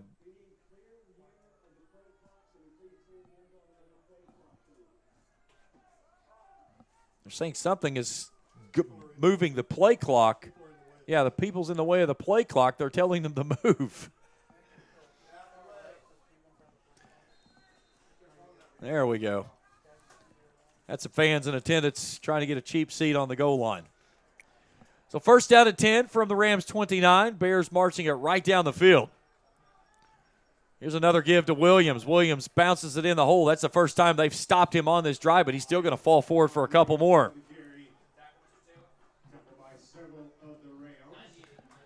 Williams, I mean, he's been unreal here tonight. Jalen Holmes, the defensive tackle, getting him there. The sophomore out of Gloucester, Virginia. Gain of 2, second and 8. 2:39 for Williams. Kirkland wants to throw on second down. Looks right, slings it right. Jordan Williams, a little shimmy shake at the 30. Cuts back inside 20. Slips free, still on his feet, and finally gets stood up just shy of the 15. They'll take him down to the 16-yard line on a pitch and catch of 11, and 22 first downs in the ballgame for the Bears. I think 10 of the 11 defenders had a shot at him that time. So inside the orange zone as they go down to the 16. Soto in the backfield as well. They typically run him in a deep motion here. Williams in the left pocket. There goes Soto. There goes Williams. Williams finds a hole, lowers the shoulder pads, and drives the tackler down to the 10. Trying to see who it was. That was Titus Holt, the middle linebacker. Gain of 6, second down 4.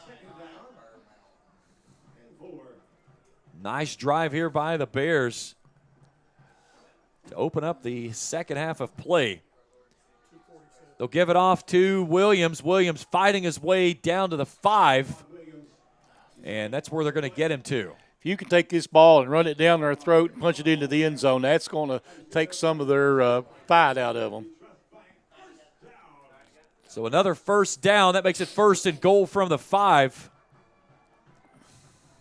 And this is just the Bears saying, here we come with the running attack. Can you stop it? And they've not been able to do so yet.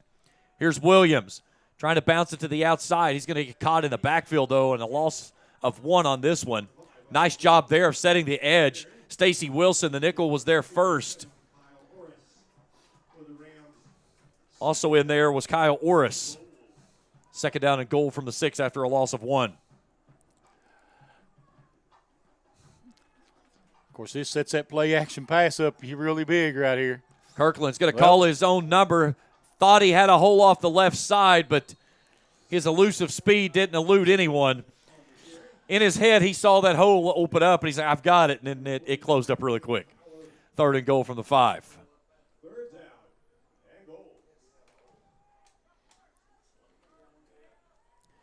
It's always tough to run the ball when you get down in this part of the field. Bears taking their time here. They've got that little pitch play that they can run here. You may see that. We saw it on Christensen when he went in from 21 out in the first. This will be the 10th play of this drive coming up. Kirkland with Williams in his left pocket. Play clock's at 10 as they break the huddle.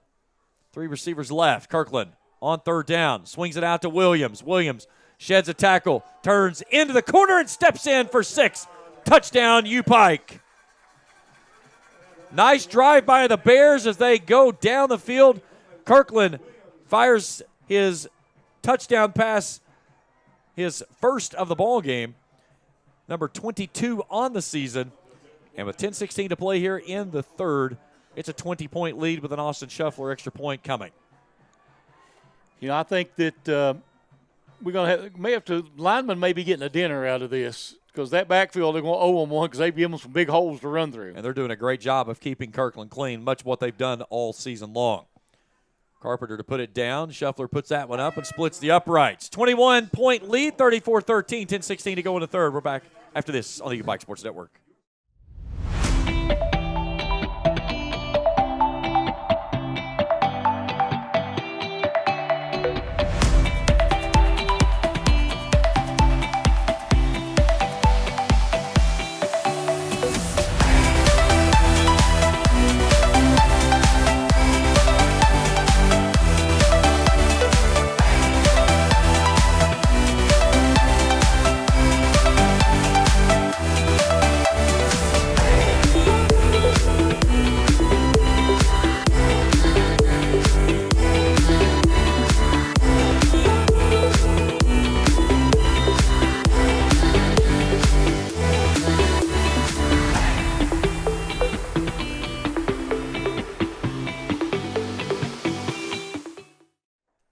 Play 68 yards, 4 minutes, 38 seconds. Finishing things off as Lee Kirkland throws it to his tailback of Amon Williams, who catches his second touchdown of the season. 34-13 our score here with 10:16 to play in the third. Shuffler hangs this one high to the far sideline. It's fielded at the 8. And then he slips as he tries to make his turn upfield. So out near the 25-yard line for the Rams, who trail it 34-13. 10-play drive coming out of the locker room, Charlie. Most of it was done on the ground. Amon Williams, 21 carries for 251 yards, 2 rushing touchdowns. He also has a receiving touchdown. But he is now has the all-time rushing yards in a game within his reach of a record that was set back in 2017. So we'll keep an eye on that on the next offensive series for the Bears. Hershich is going to throw it on first down, but they're going to blow this play dead. Yep. And a false start against. Yep. I think that's what we were talking about. Now they're getting a little jumpy. Yeah, the panic is starting to set in of the time the game is starting to slip away from you. So they got that one on Gage Chambers, that outside receiver there. So make it 1st and 15 as they go behind the sticks. 53 plays for 444 for UPIKE, 37 for 178 for the Rams. Hershich in a twin set, wants to throw on 1st and 15. Swings it out to Hawley. Hawley makes a jump cut at the 20 and then gets knocked off his feet by Bellegarde. Out across the 20, take him to the 21-yard line, looks like. Gain of 6 on the play.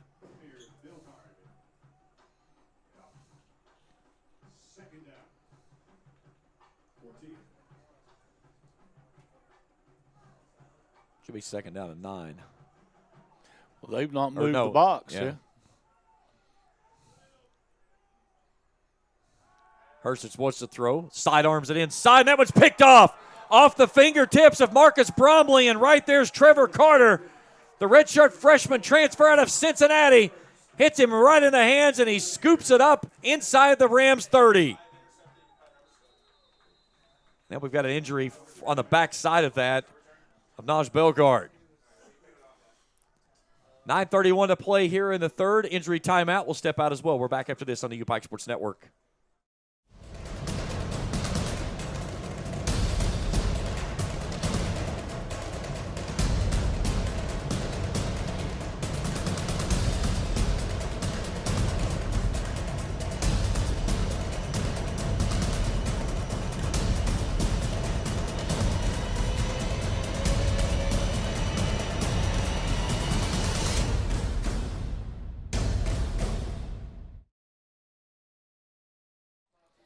So Naj Bellegarde walking under his own powers to the near sideline. That's certainly good to see, as he'll be attended to by the certified athletic training staff.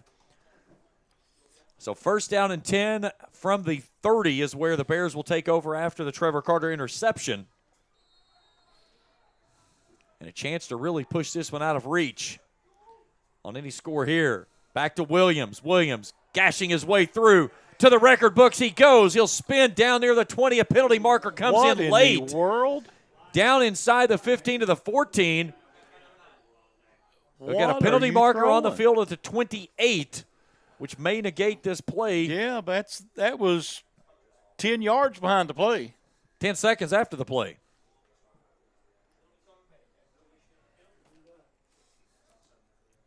Looking down on the field, Daryl Johnson is pointing, saying that was on me. So they'll go from the spot of the foul. The play.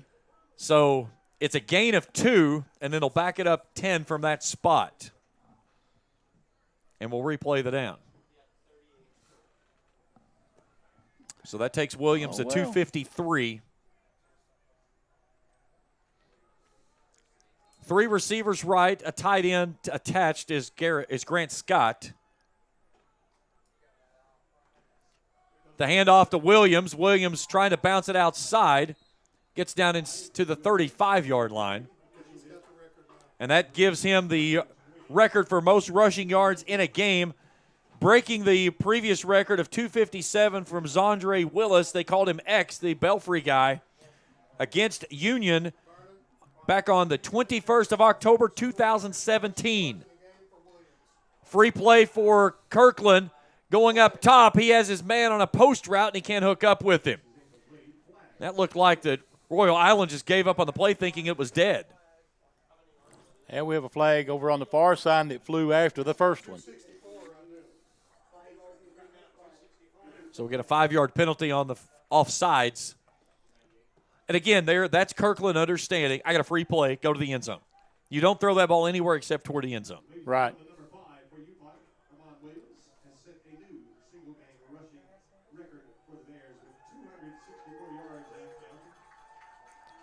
And we say 264, make sure to add to that, and counting.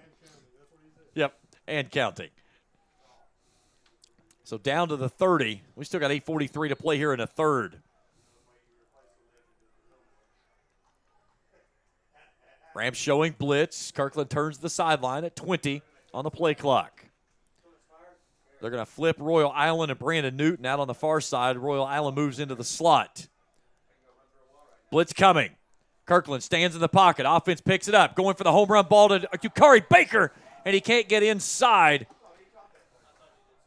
As he nearly ran over top of my wife. I was okay with that, though. Catch the ball. Third down and 10. She's got a couple of shots that she's trying to get right now. And it's the photography world, they always have these things in the back of their head. So either way, third down and 10 on the incompletion. That's James's wife. She's okay. No, she's not okay, but she is down there. Twin set for Kirkland on third and 10. Fires it out to the far sideline. There's Royal Island who makes the grab and moves the sticks down inside the 20 for the 25th first down of the ball game for the Bears with 8:31 to go in the third. Lee Kirkland just so calm and collected. Finding his man downfield. Royal Island has really become a guy that has filled the void when DeAndre Stafford went down with a torn ACL. He's kind of stepped in and taken over that role of a guy downfield they can work with. Absolutely. They bring it back to him on the near sideline. Juggling catch. He's met there by Stacy Wilson, as Wilson will wrestle him out of bounds right next to Coach Corey Phipps.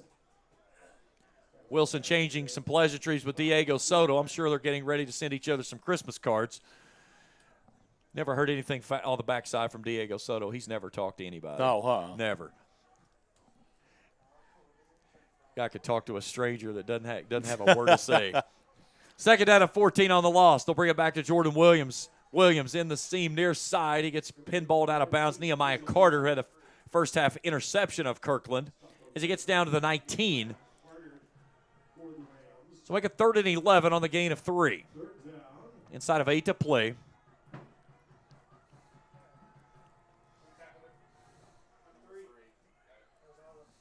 They'll send Newton, Island, and Scott. Scott in the slot to the far side. Williams all alone on the boundary right.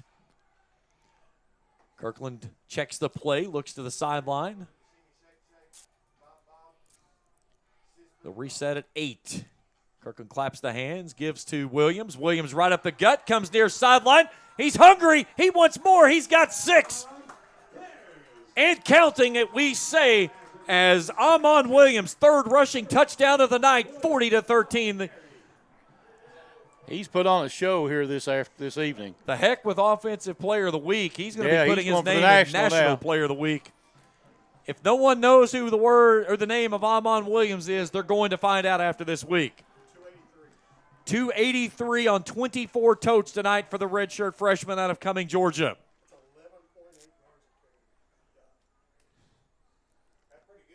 Shuffler for the extra point. Low driving kick into the net is good. 41-13, 7:13 to play in the 3rd. Back for more after this on the UPIKE Sports Network.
Well, the Bears add to their lead after the interception from Trevor Carter. 7 plays, 30 yards.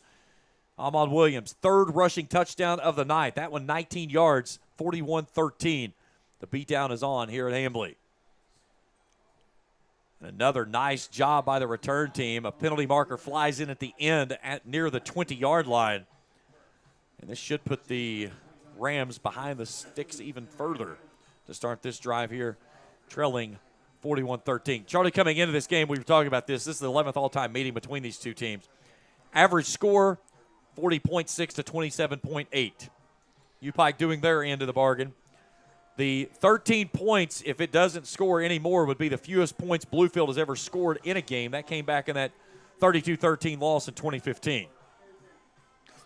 Yeah, and right now the Bears have got them on their heels, too. They're going to start taking a lot of chances, so this could get worse. Without a doubt. And you have to wonder, too, is, again, this is where you have to rely on those guys on the back end. You've got to be solid in your defensive side of the passing attack because that's what you're going to see here. Oh, it's coming. There's no doubt. Now, on the other side of this, we were talking about this. Think about Point, who had 2 weeks to prepare for this team. You know this last week, all they were worried about was Lee Kirkland. Yeah. And now they look back, and here's Amon Williams that's rushed out for nearly 300 yards, and that one was a dangerous shovel pass there.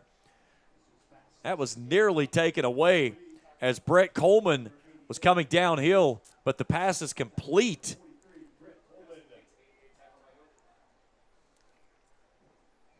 So they'll get it out to the 15, almost the 16-yard line on a gain of 6.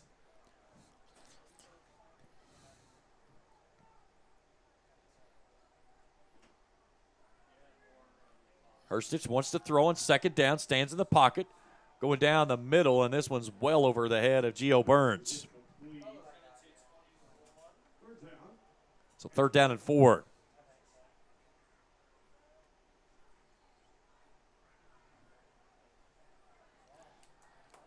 .627 to go in the 3rd.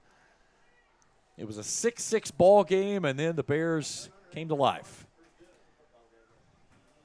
35-7.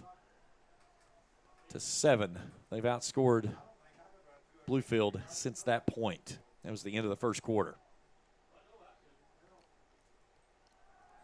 Herstich brings it near sideline looking for Pageant, and he falls down as he tries to come out of his cut. Karan Thrower was there, and a 3-and-out for the Rams. Right now, this is a situation where Williams, if they leave him in there much longer, he's going to be that's going to be a hard record to beat. Yeah, especially for a team that's coached by Corey Phipps. Yeah, well, that's true. In a league that is a passing league. That's the most impressive thing that I would say that has been Williams over these last 4 weeks is you're talking about a league that is a passing first league. Coming into this ball game, UPIKE was averaging 126.1 yards a game on the ground. Tonight they've got 348. High bounce after crossing midfield. Smith will watch it tumble across the 40, inking it down to the 38. That's where the Bears will take over with 6:11 to play in the third. 121 average, Charlie. Tonight, 348. Yeah, I mean, it's crazy. On a defense that was giving up 158 on the season. Yes. This was a Rams defense coming in that was at the tops of the conference, and tonight UPIKE is just dismantling it. Oh, it's totally shredded. They may want to wear these black jerseys again. Yeah. Yeah, senior day, I would say. So it's a good look here tonight as well as the celebration of Hall of Fame. Kirkland on 1st and 10. They'll give it off to Williams. Williams runs over his man after crossing the 40. That was Nehemiah Carter. And we got a couple players staying on each other. That was Stacy Williams and Jordan Williams continuing to play all the way into the UPIKE sideline. Now they were just locked up. Neither would come off. So out to the 44. Again, feed number 5, The Rock. And that should come. Yeah, there's the 15 on the backside of that. That was the result of the previous play from Stacy Williams and Jordan Williams. Wilson won the battle. He took him to the ground, and as he got up, he shoved him down. And right in front of the official, he wasted no time grabbing the laundry. That's another sign of frustration right there.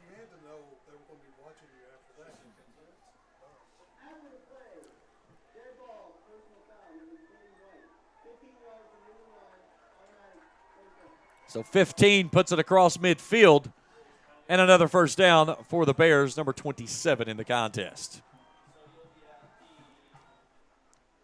So at the 38-yard line.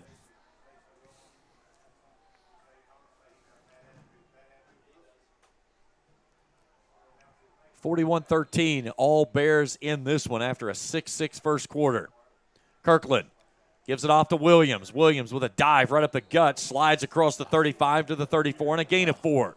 He's full of energy. He knows he ain't going to have much time left. I want to make the best of it, Coach. That's 297. They're not going to slow things down. They're going to get him to that 300 mark. 6 in the box. Play action Kirkland. He's coming near sideline. That was picked off. Nice undercut there by Stacy Wilson as he was locked up with Jordan Williams. Excuse me. 29 was Eric Boyd.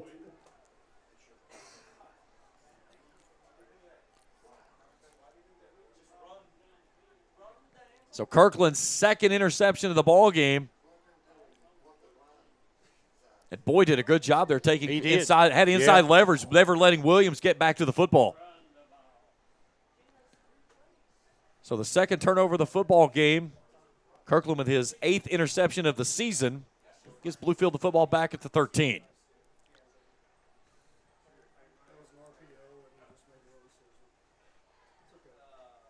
Hershich sidearm sling out to Chambers. Chambers gets stood up and then sawing him off was Myson Livingston, I believe. And it was. Clayton Hutto was the first man there.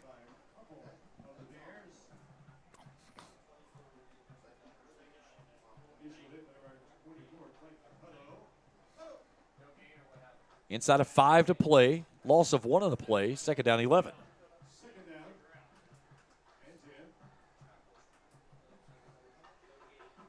Empty set for Herstich. Slings it out to Mack. Mack makes a cut back into the center of the field, and then gets dragged down at the 20. That's Marcus Nunes on the stop.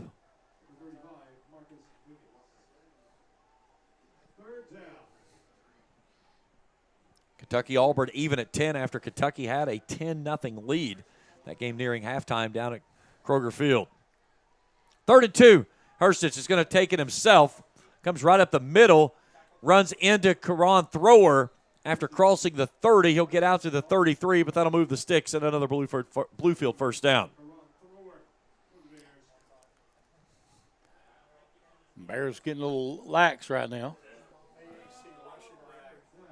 He's got 4 touchdowns total. That ties the record for the most touchdowns in a game.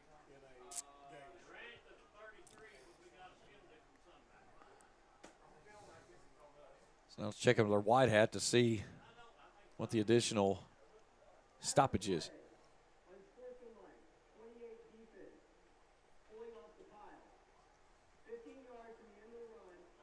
So they'll get that one against Caleb Anderson. Said he pulled somebody off of the pile.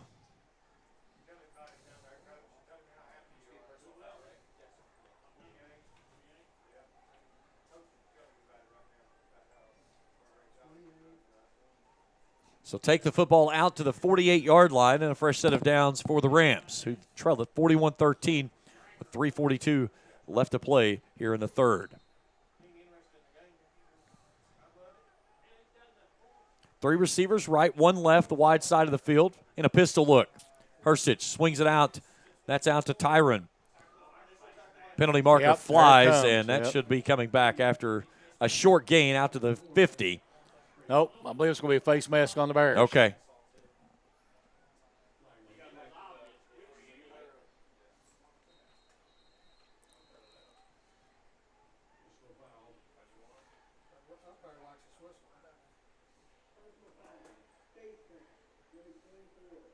They got that one on Hutto.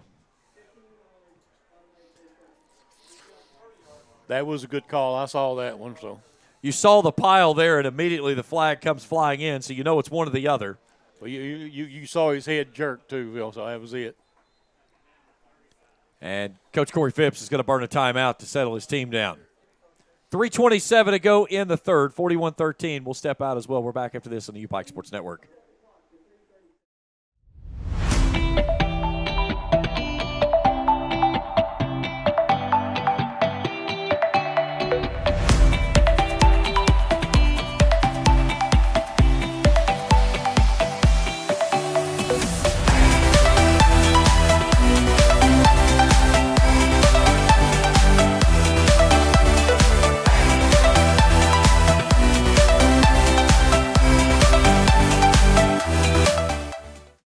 41-13, 3:36 to play in the third frame.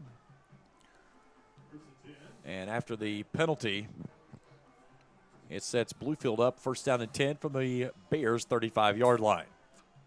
Coach Corey Phipps burning a timeout there, and I think that was a come-to-Jesus talk with his players, saying, settle things down, let's get this one to the finish line. Here's a nice run by Rajon Trinum as a freshman comes off the left side from the middle. Gets down inside the 25 to the 24. And an injury down for the visiting Rams. That's the left guard of Cam Jackson.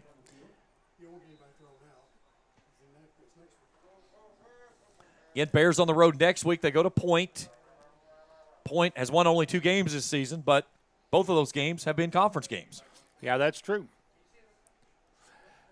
So they'll play that game on the road, exercise the second bye week. They'll be back here for Senior Day on the 16th. And what many hopes around this way is playing for their first ever AAC Conference Championship. Herstich first and 10 on a twin set. Wants to throw, looks left, goes back right, sidearms this one out to his running back. Again, that's out to Trinum as he gets tackled just shy of the 20, down to the 21.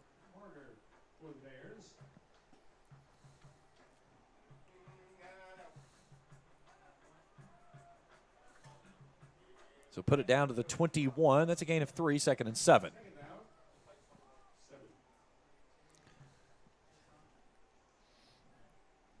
Jeff Flowers rolling in on the defensive line.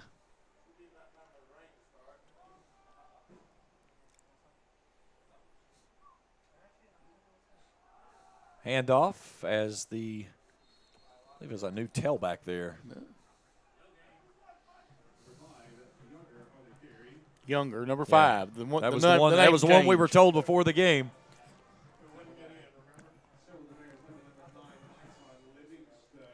So Younger, no gain on the play, 3rd down and 7.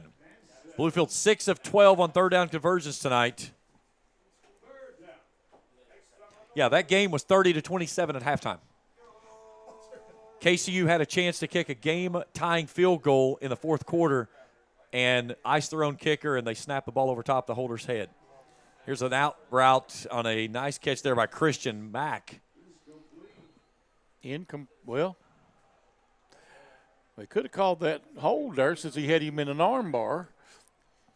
So that'll take him down to the 10 on a gain of 11 and make it 1st and goal. Yeah, that game, Union led KCU 23-0. They had 9 points in the first minute 46. A safety followed by a touchdown. KCU went down, trimmed it in to 23-8, got it to 30-27 at halftime. Neither team scored in the second half. Here's a jump ball going for the near sideline, and it's overthrown. Chuck Moore in, I believe, no, excuse me, that was not Chuck Moore. I was looking to see who was in coverage. 25. We'll have to go to the rosters because some of these guys are showing up or not on our stuff. 25 is Joe Alvarez. Alvarez, there we go. Oh, I've got him over here. I've just never had to go to him yet. He's down the list. So 2nd and goal, minute 23 to go in the 3rd.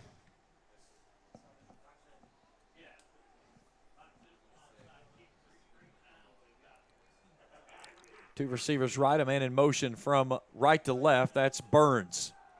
Hurstich looking toward him, wants to throw, rifles it. He's got his man there. That's Paget who goes up on the back of the end zone and hauls it in for 6.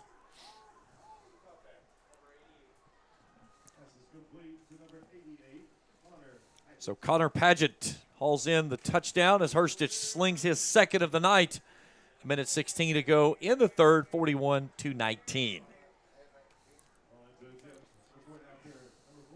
So Riley Stubbs, let's see if he can put this one out on the road. He may have done that first one. It looked like it hit the building, but he had plenty on it. That one is on the roof. So extra point is good, 41-20, a minute 16 to go in the 3rd. Back after this on the UPIKE Sports Network. Don't let pain define what you can do. At Core Health Centers, we believe in empowering our communities through chiropractic care and wellness. With 21 locations throughout Kentucky and West Virginia, we're here to help you get out of pain and enjoy life to the fullest. So, what are you waiting for? Experience the Core Health Center's difference. Call now or visit us online to start your pain-free journey today. Core Health Centers, for the health of your family. Tudor's Biscuit World breakfast wraps are stuffed with farm fresh goodness like scrambled eggs, real cheese, and golden hash browns. Choose from fully loaded, crispy bacon or country sausage. Now, introducing Tudor's grilled chicken lunch wraps, zesty ranch, savory southwest, and bold barbecue.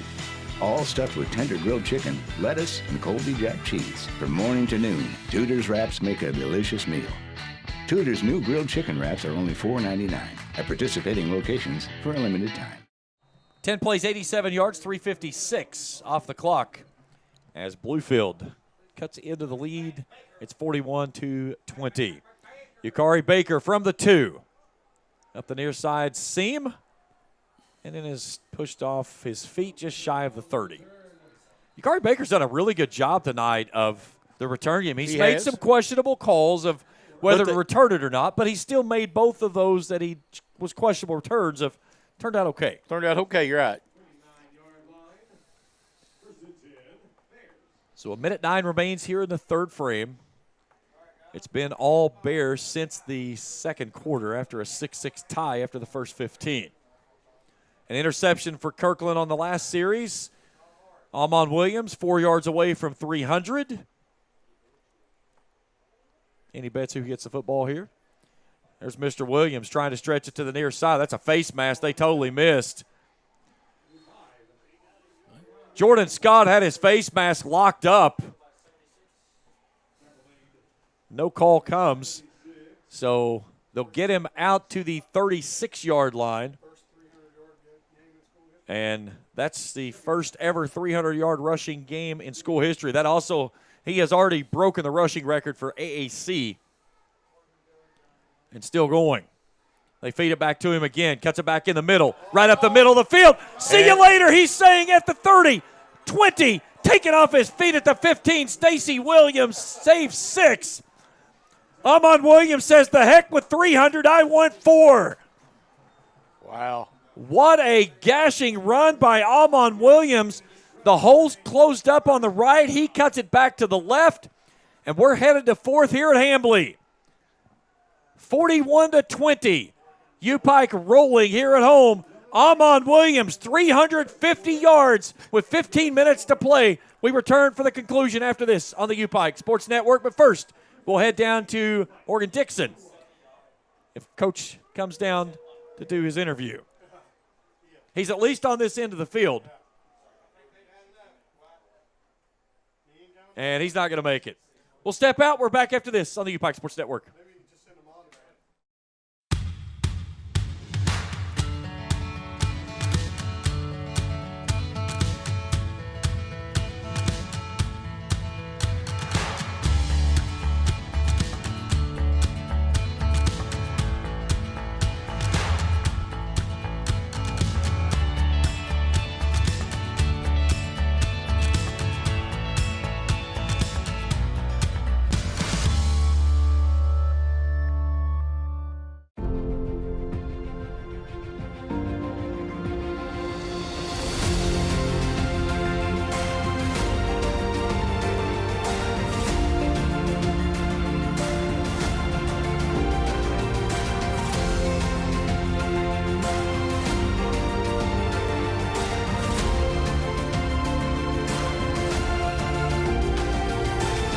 Achieve your dreams at the University of Pikeville. Final 15 here at Hambly, 41-20. UPIKE leading it, looking for more. First down and 10 from the 17 of the Rams. That's Jalen Royal Island in motion. Kirkland the take, the give to Williams. Williams trying to bounce this one to the outside, and he's going to get bottled up. He's not been bottled up much tonight. He's only lost 6 yards. He's going to lose a couple there. He might be getting tired at this point. I don't know why. He's only carried the ball 30 times tonight. 30 times for 3. Well, let's see. That's going to take him behind 350. So 39 carries. 39's the record.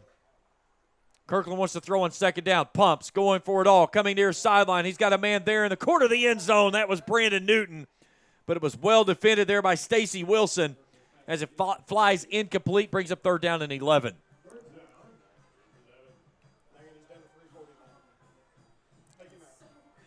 Uh-huh.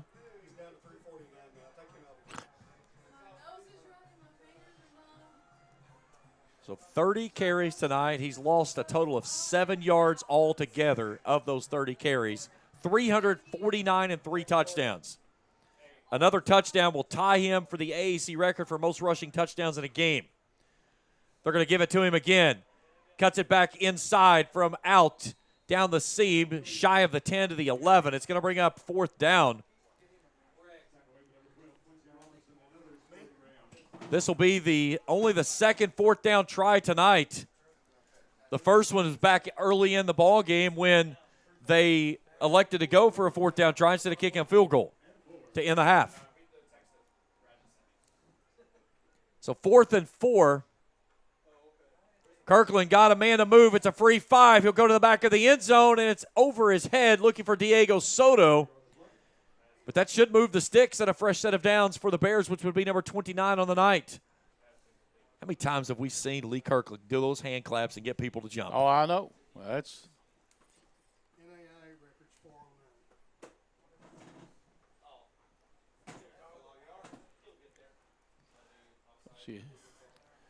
So our wide hat checks in. There's your offsides. There's your 5. And that moves the sticks. Number 29 in the ball game. 10th penalty on Bluefield for 70 yards this evening.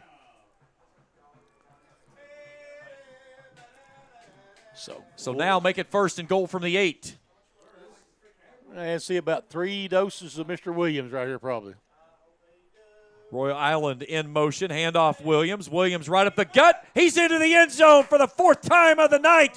That ties the AAC record for rushing touchdowns in a game. The numbers continue to mount for Amon Williams. I was wrong. One more time. One more time. So that is a new AAC record for 5 total touchdowns in a game. He has 4 on the ground, 1 through the air. Now, who's got him on his fantasy team? Yeah, exactly. Here's Shuffler for the extra point, 47-20. Extra point splits the uprights, 48-20, 13:43 to go in the ballgame. We're back after this on the UPIKE Sports Network.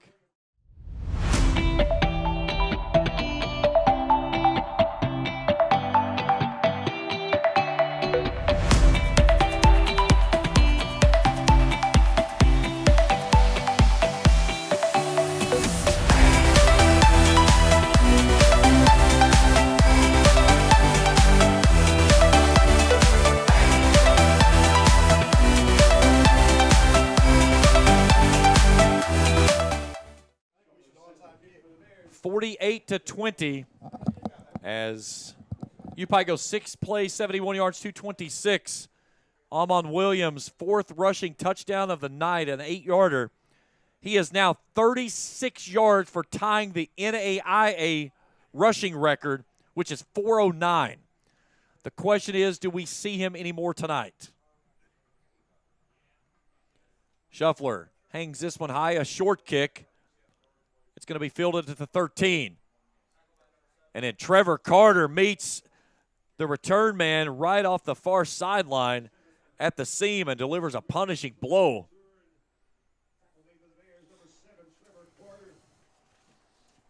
On the return there was number 87, Jarez Williams. So at the 30 for the Rams. UPIKE tonight, 70 plays for 567 yards. That's a typical night. Oh, yeah. 428 of it on the ground, though. Yeah, that's right.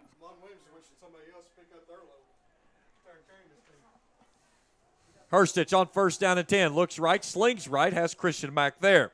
Mack with a nice cut inside and then gets dragged to the ground from behind. Marcus Ball Nunez loose, is there. Ball comes out. They'll say it was down before it came out, though. Bears thinking they had the fumble recovery. Second down. And score, that ain't a fumble. No.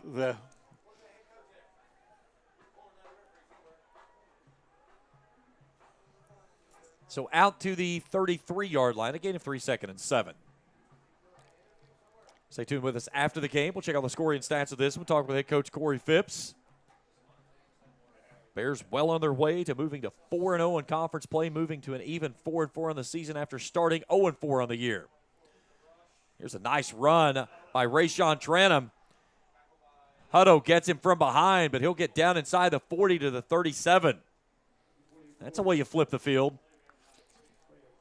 Rayshawn Tranum.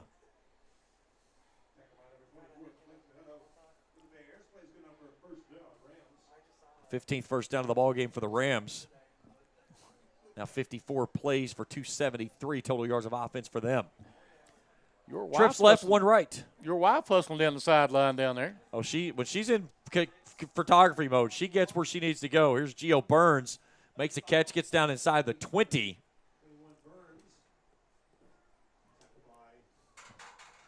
Nunez, Javion Shepard was there.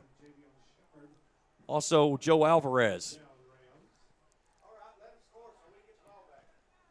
So down to the 19 inside the red zone for the Rams, trailing 48-20. Trips right in a pistol look for Nathan Hurstich. Handoff off to the right side. Trinum gets knocked off his feet. That was Chuck. Nope, excuse me, 28. Caleb Anderson. I love the new jerseys, but Yes. when they bend over, though, the numbers are difficult to see. I had to wait to see if that was 28 or 22. So gain of 3, 2nd and 7, 11.5 to play in the ball game. And again, if you're looking around wondering who the top team in the AAC is this year, UPIKE is delivering a message as Burns gets leveled after getting the ball, and it gets knocked free. What a hit there by Marcus Nunez. And now we have a late flag. Maybe unsportsmanlike. If it's on the hit, it's late. So the ball was in the hands of Gio Burns. Marcus Nunes knocked it free on the big hit of Burns there in the end zone. Oh, maybe on Bluefield, because I saw one of them looking upset over there, overhearing the officials talking. Nunes celebrating here on the near sideline. And he's hurt. Yeah. They're taking him straight into the tent.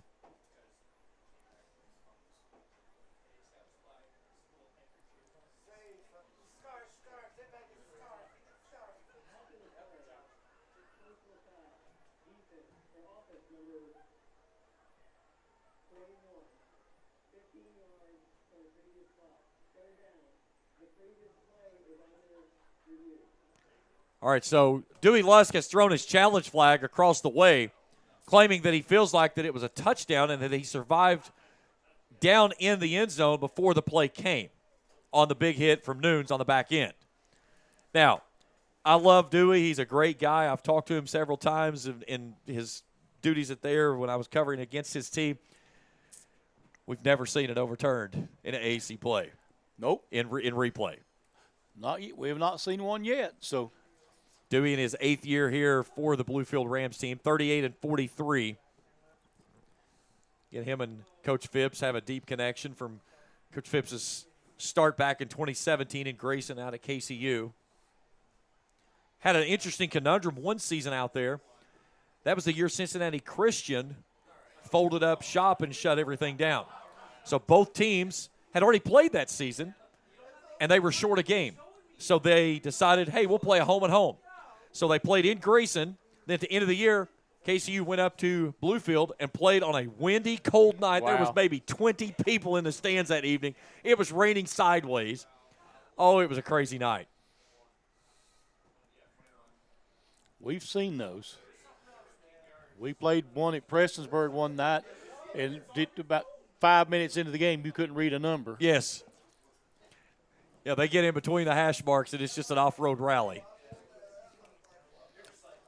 So under an official review, as Coach Lusk has challenged the result of the play, which has been recalled an incomplete pass and also has resulted in a personal foul on Gio Burns, which is be a 15-yard penalty. So not only is if you don't get the challenge, you get a double whammy because you can lose a timeout and move it back 15 yards.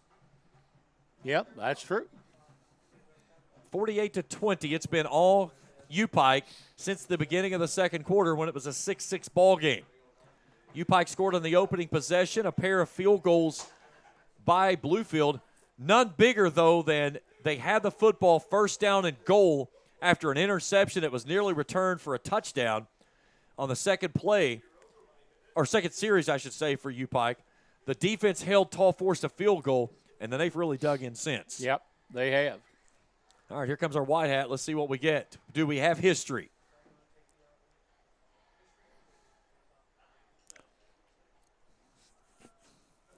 Looks like he's making the march to tell somebody their death wishes. Yeah.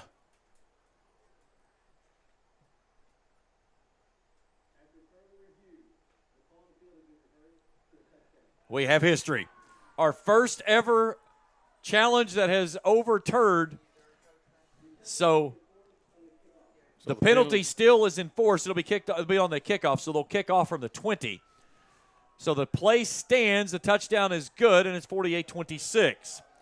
And Gio Burns hauls in his second touchdown. Bit of history. The only 2 reversals in an ACC game have been right here at Pikeville. Yeah.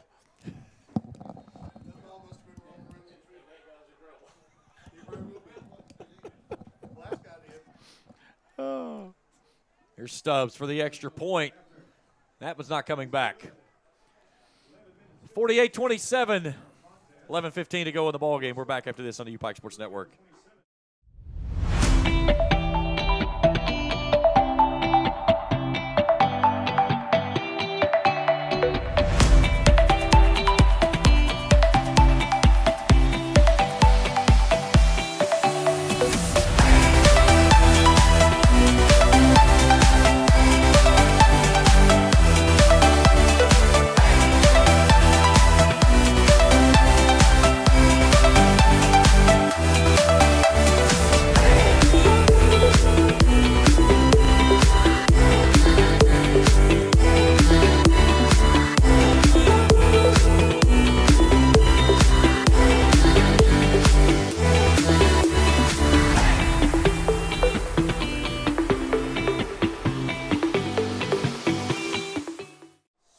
Six plays, 71 yards, 2:26 off the clock.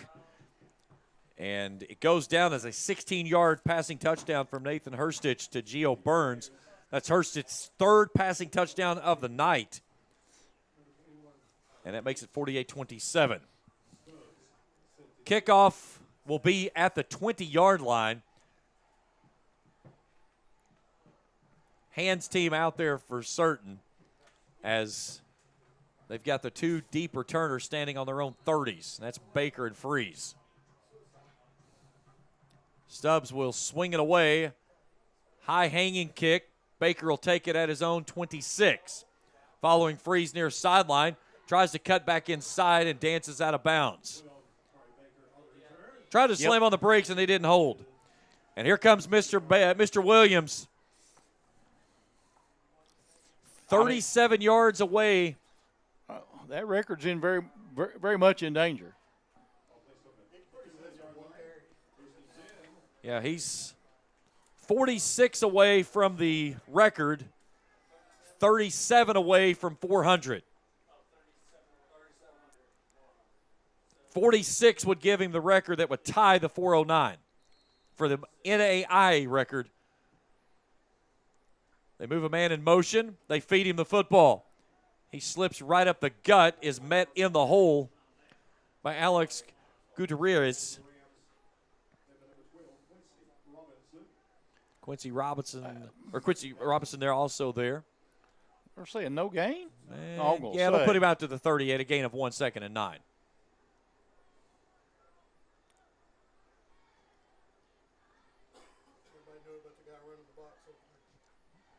High snap, the give to Williams. Williams comes off near side, runs into Nehemiah Carter.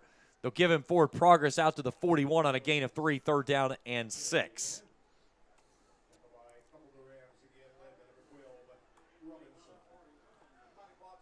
School record 39 rushing attempts in a game. That puts Mr. Williams at 34.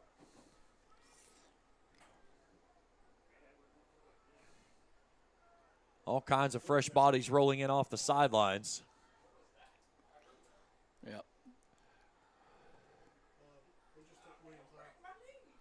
Williams, probably just for to get his this first play, because no, he's out there. There he is. He was hiding. Play clock's at 3. Kirkland's going to have to throw. Brings it near sidelines. Got Diego Soto, who makes a tap dance in front of his bench at the 49. And that'll move the sticks. And a Bears first down, their 31st of the ball game. What a catch there from Diego.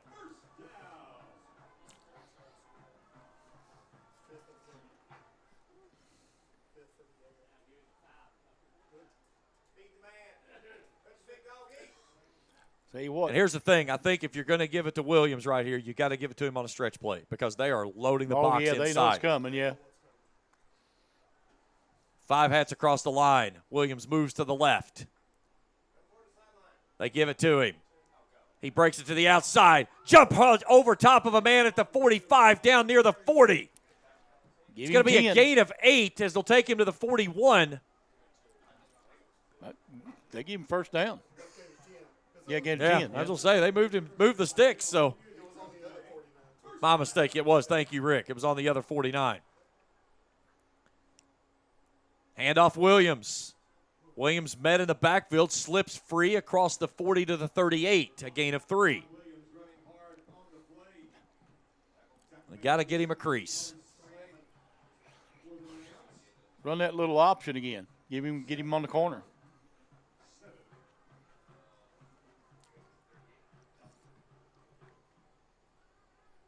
Rams show blitz. Kirkland turns to the sideline. Plenty of time on the play clock as it drifts inside of 20. 3 left, 1 right. Kirkland keeps, and a very smart move there by Kirkland. The option was read perfectly. Titus Holt snuffed it out, and Kirkland just takes a seat for a loss on the play. It'll be 3rd down behind the sticks. Holt a little gimpy there as he came up on the tackle. So put it back behind the sticks for 3rd and 12. 8 minutes to go in the ball game. It's been all UPIKE since the second quarter. They lead at 48-27. Twin set for Kirkland. Blitz coming. Kirkland stands in the pocket, delivers a strike to the far sideline. It's going to be well short of the marker to gain. Yukari Baker making the grab. They'll take him to the 39-yard line. That'll get back inside the sticks and make it 4th down and 8. Big shocker. They will go for it. On the season, 60% of the time they've converted on 4th down.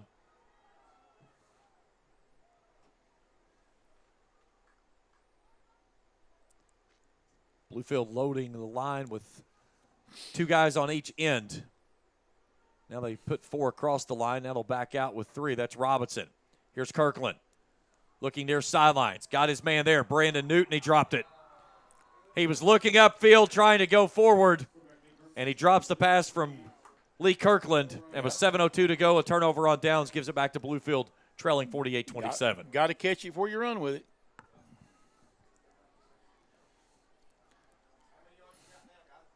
$380 total, so that makes him 20 shy of 400, and he needs 30 total to break the record. 429 would tie the record.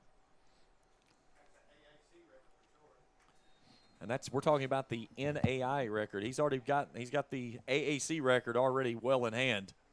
But 440 total yards of rushing tonight, as Hurstich just gets that one away as he flips it out to Christian Mack after taking a big pop by Jeff Flowers in the backfield. Flowers almost got there for the sack, and Hurstich got it away just before the contact.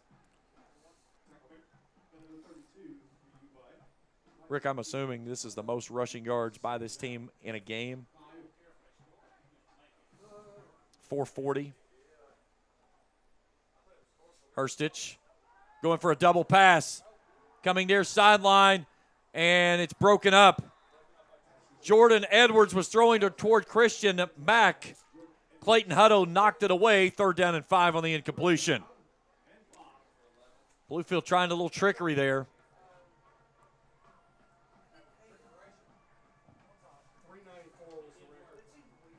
Yeah, so they broke a school record for most rushing yards tonight. 394 was the previous record. Yeah. Amon Williams almost broke that himself. He's got 380. 394 was the previous mark. That was back in 17, wasn't it? Yep. Hurstich on 3rd down and 5. Rifles this one to the far sideline. That's out to Gio Burns. Elijah King-Turner making the stop. But that'll move it across the midfield stripe to the 49 and a fresh set of downs for the Rams.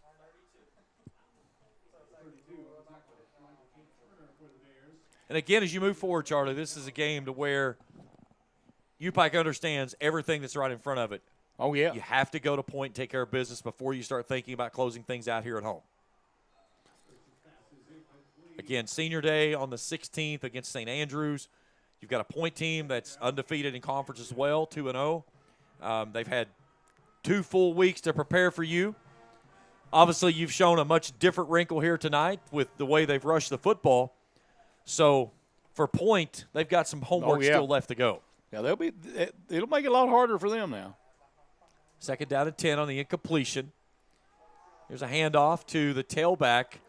That's Trinum, and he lost his lid on the big pop there by Chucky Moore. Shy of the 40 to the 41. The day we set the old record was the day that X had 257 and William McLeod had 117. So when they set the rushing record back in 17, they had 2 rushers in triple digits. Willis with 257. William McLeod had 117 on 9 carries that day. That was back in 2017 against Union. Third down and 2 after the carry. Gets it down. They need to move it to the 39 to move the sticks. Low snap. Hurts just looking to the right. He pulls it down, rolling out right. He's going to tuck it and run. He'll come off to the near side, inside the 35, and he'll move the sticks for the 19th first down of the ballgame for the Rams, is where it stopped at 5:17 to go in the contest.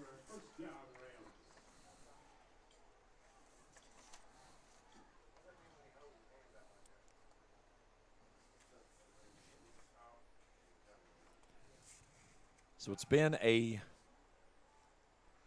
welcome surprise for what this Bears offense has done today with the rushing attack. Hurstich on first down and 10, wants it all, going to the near sideline, and that is caught in the end zone. Jordan Edwards hauls in his second touchdown of the season on a pitch and catch from 32 yards out. 48-33. Charlie, you remember I said before this game, first team to 50 wins. Yeah, that's true. We've not made it there yet. Yeah, it ain't over yet then, is it? You're right. 450 yet to play in this ball game. No, but they're at their average in the series, according to what you said. Yeah, 40.6 to 27.8. So we're roughly pretty close to those averages. The most points ever scored in this series, 62 by UPIKE back in 2014, 50 by Bluefield in their only win back in 2022. 48-34, 450 to play in the ballgame. We're back after this on the UPIKE Sports Network.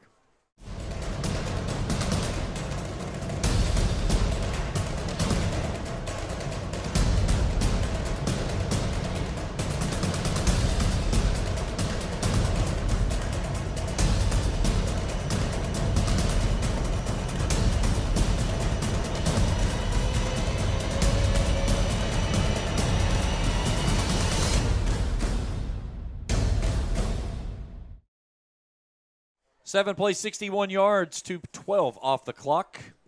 Nathan Hurstich throws his 4th passing touchdown of the evening. A 32-yarder to Jordan Edwards, 48-34, 4:50 to go in the ball game.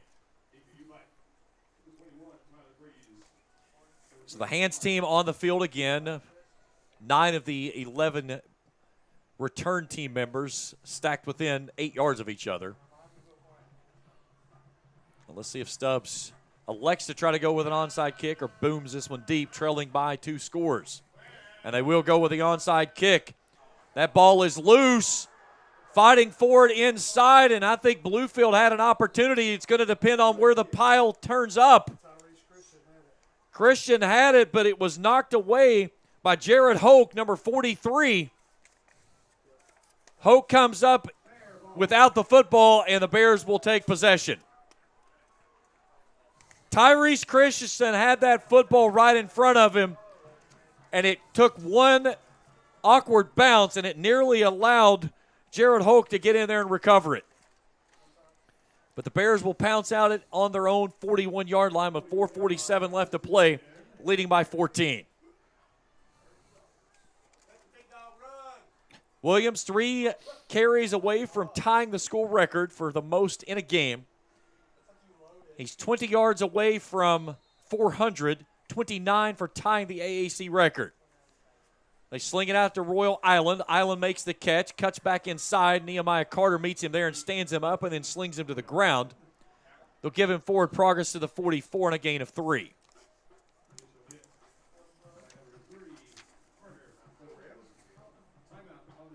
And Bluefield's going to start using their timeouts.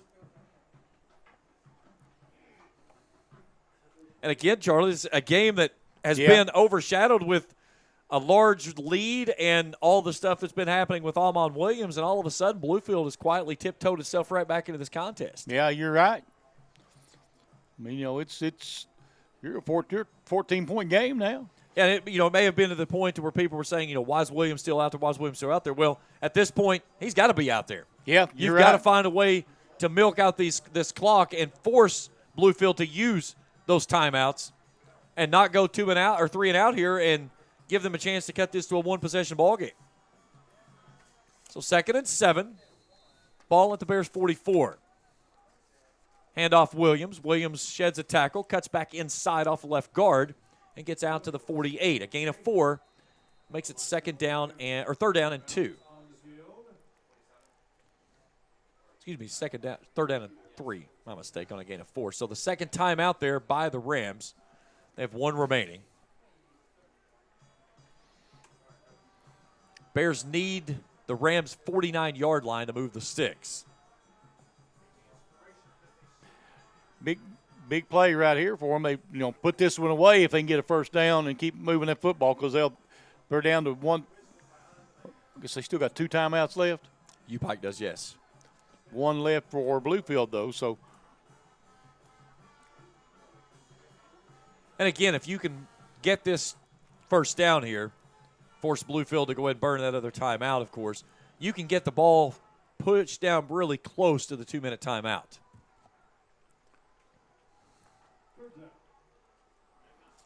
Rams are going to load the line. They're packing the box. 5 across the line. Kirkland claps, zings it out near side. Newton makes the grab, gets knocked off his feet, but that'll move the sticks for the 33rd time in the ballgame. A first down for the Bears as he gets down to the 46 of the Rams.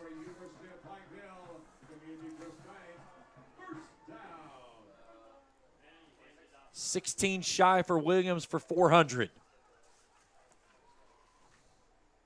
I've never seen anything like this live and in person. It is a spectacle to see, to say the least. Kirkland milking the clock. How many first downs is that? That is number 33. Well, we're 7 away from a record at UPIKE. They'll feed Williams. Williams a jump cut. Gets stood up inside, slammed hard back to the turf. He'll get to the 44 and a gain of 2. 2nd down, 8. So that's his 38th attempt on the ground tonight. The next one ties the school record. 2 would give him the all-time record. He's at 386 total yards of rushing tonight. Just over 3 minutes to go in the ball game. Kirkland brings it near sideline. A nice bobbling catch there by Brandon Newton. Newton may have reservations for 6. It's coming back, though. Nope. We'll see what happens. Incidental face mask, I think. Newton got the sideline. To the house he went. It'll be a 44-yard pitch and catch if it stands. And they got a holding call. Okay. From Grant Scott. And they'll replay 2nd down. They call that one very quick. So that'll back it up from the spot of the foul. So from the 38 back to the 48. And we'll replay 2nd down. And that'll make it 2nd and 12.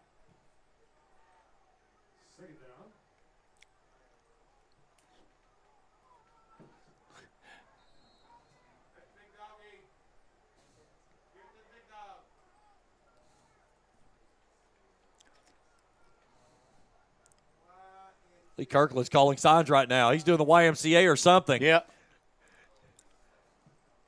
So I want to run this one, Coach. Yeah. I think this one works. Let's run the Williams play. The snap, the give to Williams. Williams gets bottled up in the backfield, trying to stretch it to the outside, still on his feet, and finally gets knocked off his feet on the far sideline. That's by Coda Counts. He made that one count on a big loss back inside Bears territory to the 46. And that's going to leave Williams with some excess work having to do, trying to get to 400 yards. That will tie him for the record for the school of 39 attempts. But the bad side of that 39th attempt, it lost yardage. So this would be the final play before the 2-minute timeout on 3rd and 20. Kirkland's going to throw it. Steps up in the pocket, rolls out right. little stutter step and gets dragged to the ground at the 50 on the Rams sideline.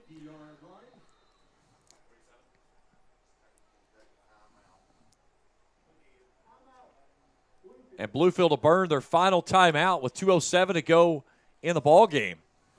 So now the Bears at midfield may have to roll out the punter for the first time tonight. Yeah. I think it's a wise move to punt it here myself, but you know. Now you've got two options here that you can do. You can roll Lee out there and see if you can get someone to jump, which he's done a couple of times tonight. And then you've also got Lee who can do that little pooch kick. Pooch kick, yeah. That he's done a really good job of pinning teams deep.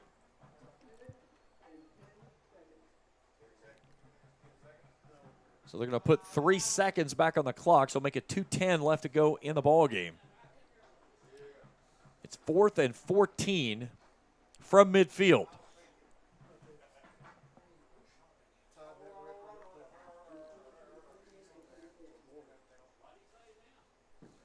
So Seth Millar had 4 rushing touchdowns against Morehead State back in 2014. Leonard Moore had it against Wise back in 2004. Amon Williams has etched his name into that book as well. So for the first time tonight, we'll see Alex Hatton. Has only punted the ball 14 times this season. First time in the ball game that the punting unit has been out there for the Bears.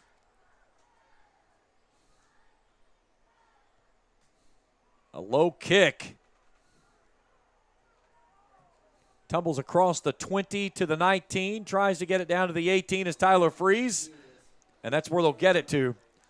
So down by 2 scores with a 2-minute timeout at 1:59 to play in the ball game. The Rams get the football back. That ball sounded like it was out of a freezer. It hit his foot, and it just like he's walking gingerly coming off to the side.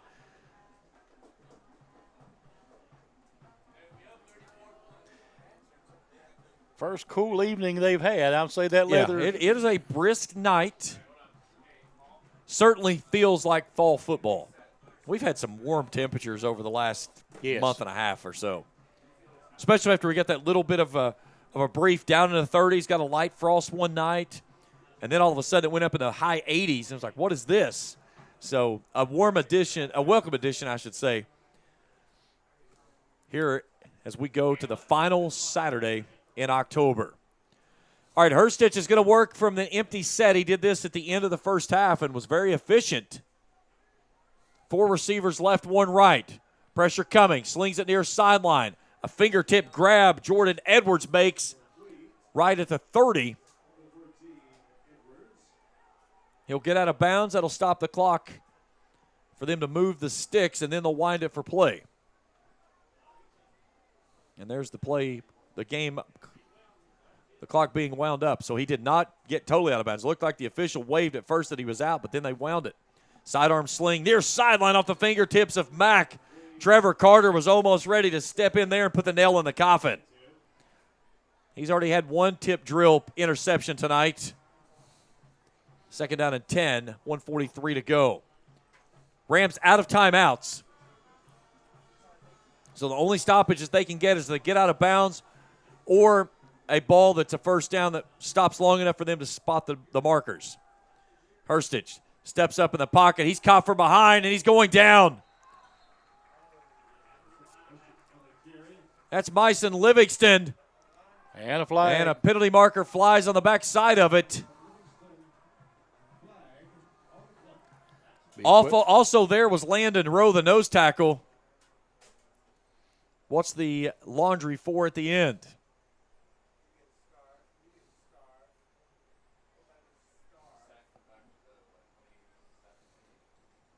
So the sack is at the 28-yard line, a loss of 2. And they're marking this off as it's going against UPIKE.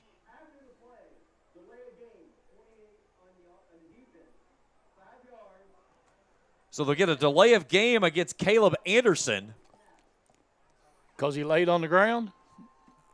So what that allows Bluefield to do is they get the option, does the clock start on the set or the snap, and they put it on the snap. So it's like a free timeout for them. Empty set for Hurchich on 3rd down and 8. Side arm pass out to Mack. First down yardage and more as he spins free. Pinballs off, and he gets leveled. Almost went backward trying to make yardage that would have taken him behind the sticks. But he gets out to the 42. Clock continues to roll, 1:18. And penalty markers fly on the far sideline.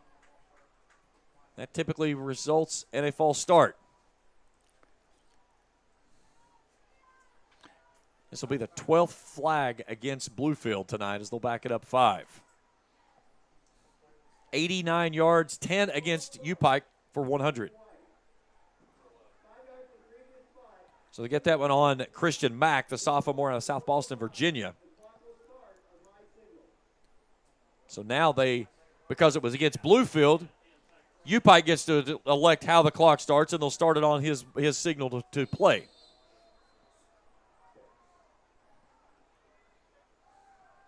Hurstich moves right, wants to throw, being chased.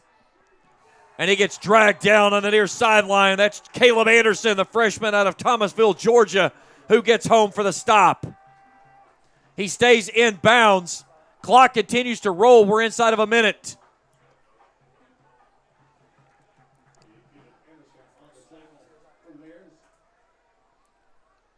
We saw history tonight, but not quite enough. As the fans in attendance certainly wanted to see Amon Williams get everything. They'll sling it out to Mack, far sideline, across the 40-50. Gets upended into the Rams bench. They'll take him down to the 47. So 13-16 on the play. 17 seconds to go in the ball game. With the win, the Bears are going to get to an even 4-4 on the season. They'll move to 4-0 in AAC conference play. Bluefield's going to lose for the first time in conference, snapping their 2-game winning streak in conference, and they'll go to 3-5. That's Caleb Anderson, who is down for the Bears. So Amon Williams tonight has set a record for most rushing yards in a game, surpassing the record a big time. It's a new school record for rushing yards. Rushing touchdowns ties the school record of 4. His 39 ties the record of most carries in a game. His rushing touchdown along with the receiving touchdown makes 5 in a game. That's a new conference record. And, of course, UPIKE has set a new school record with 440 yards rushing. And Mr. Williams has done a little bit of rewriting in the AAC books as well. So Auburn in front of Kentucky, 17-10, so 17 unanswered for the Tigers down at Kroger Field. Stay tuned with us after the game. We'll take all of the stats and break them up. We'll talk with head coach Corey Phipps, get his thoughts on his team's win tonight. 4 in a row. After starting 0-4, many people had written this team off. And now they'll go on the road next week to Point, back here in 3 weeks against St. Andrews. Hurstich throws it across the middle. He's got Gio Burns there, who catches it inside the 30. Clock will stop at 10.6 seconds, long enough for them to spot the ball and the sticks. And then they'll wind it for play.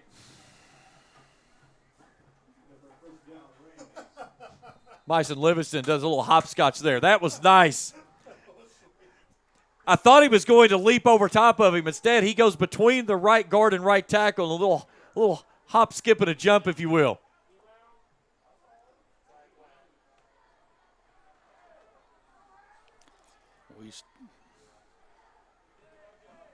Now they're pointing. You did this. You said that. Who did what?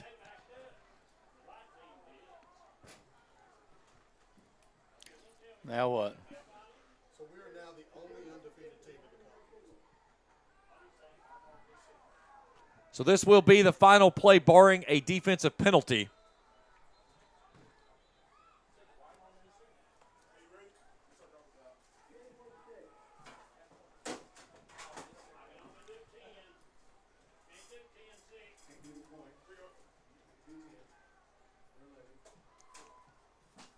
Yeah, they're trying to get the 10.6.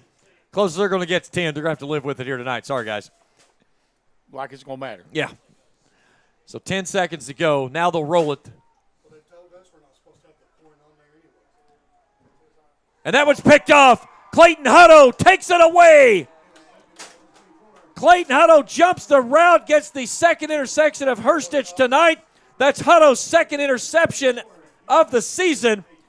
And a record-setting night for the Bears as they win it here at home to go to 4-0 in AAC conference play, riding the shoulders of Mr. Amon Williams. 39 carries, 380 yards. What a night for the Bears and the redshirt freshman of Cumming, Georgia.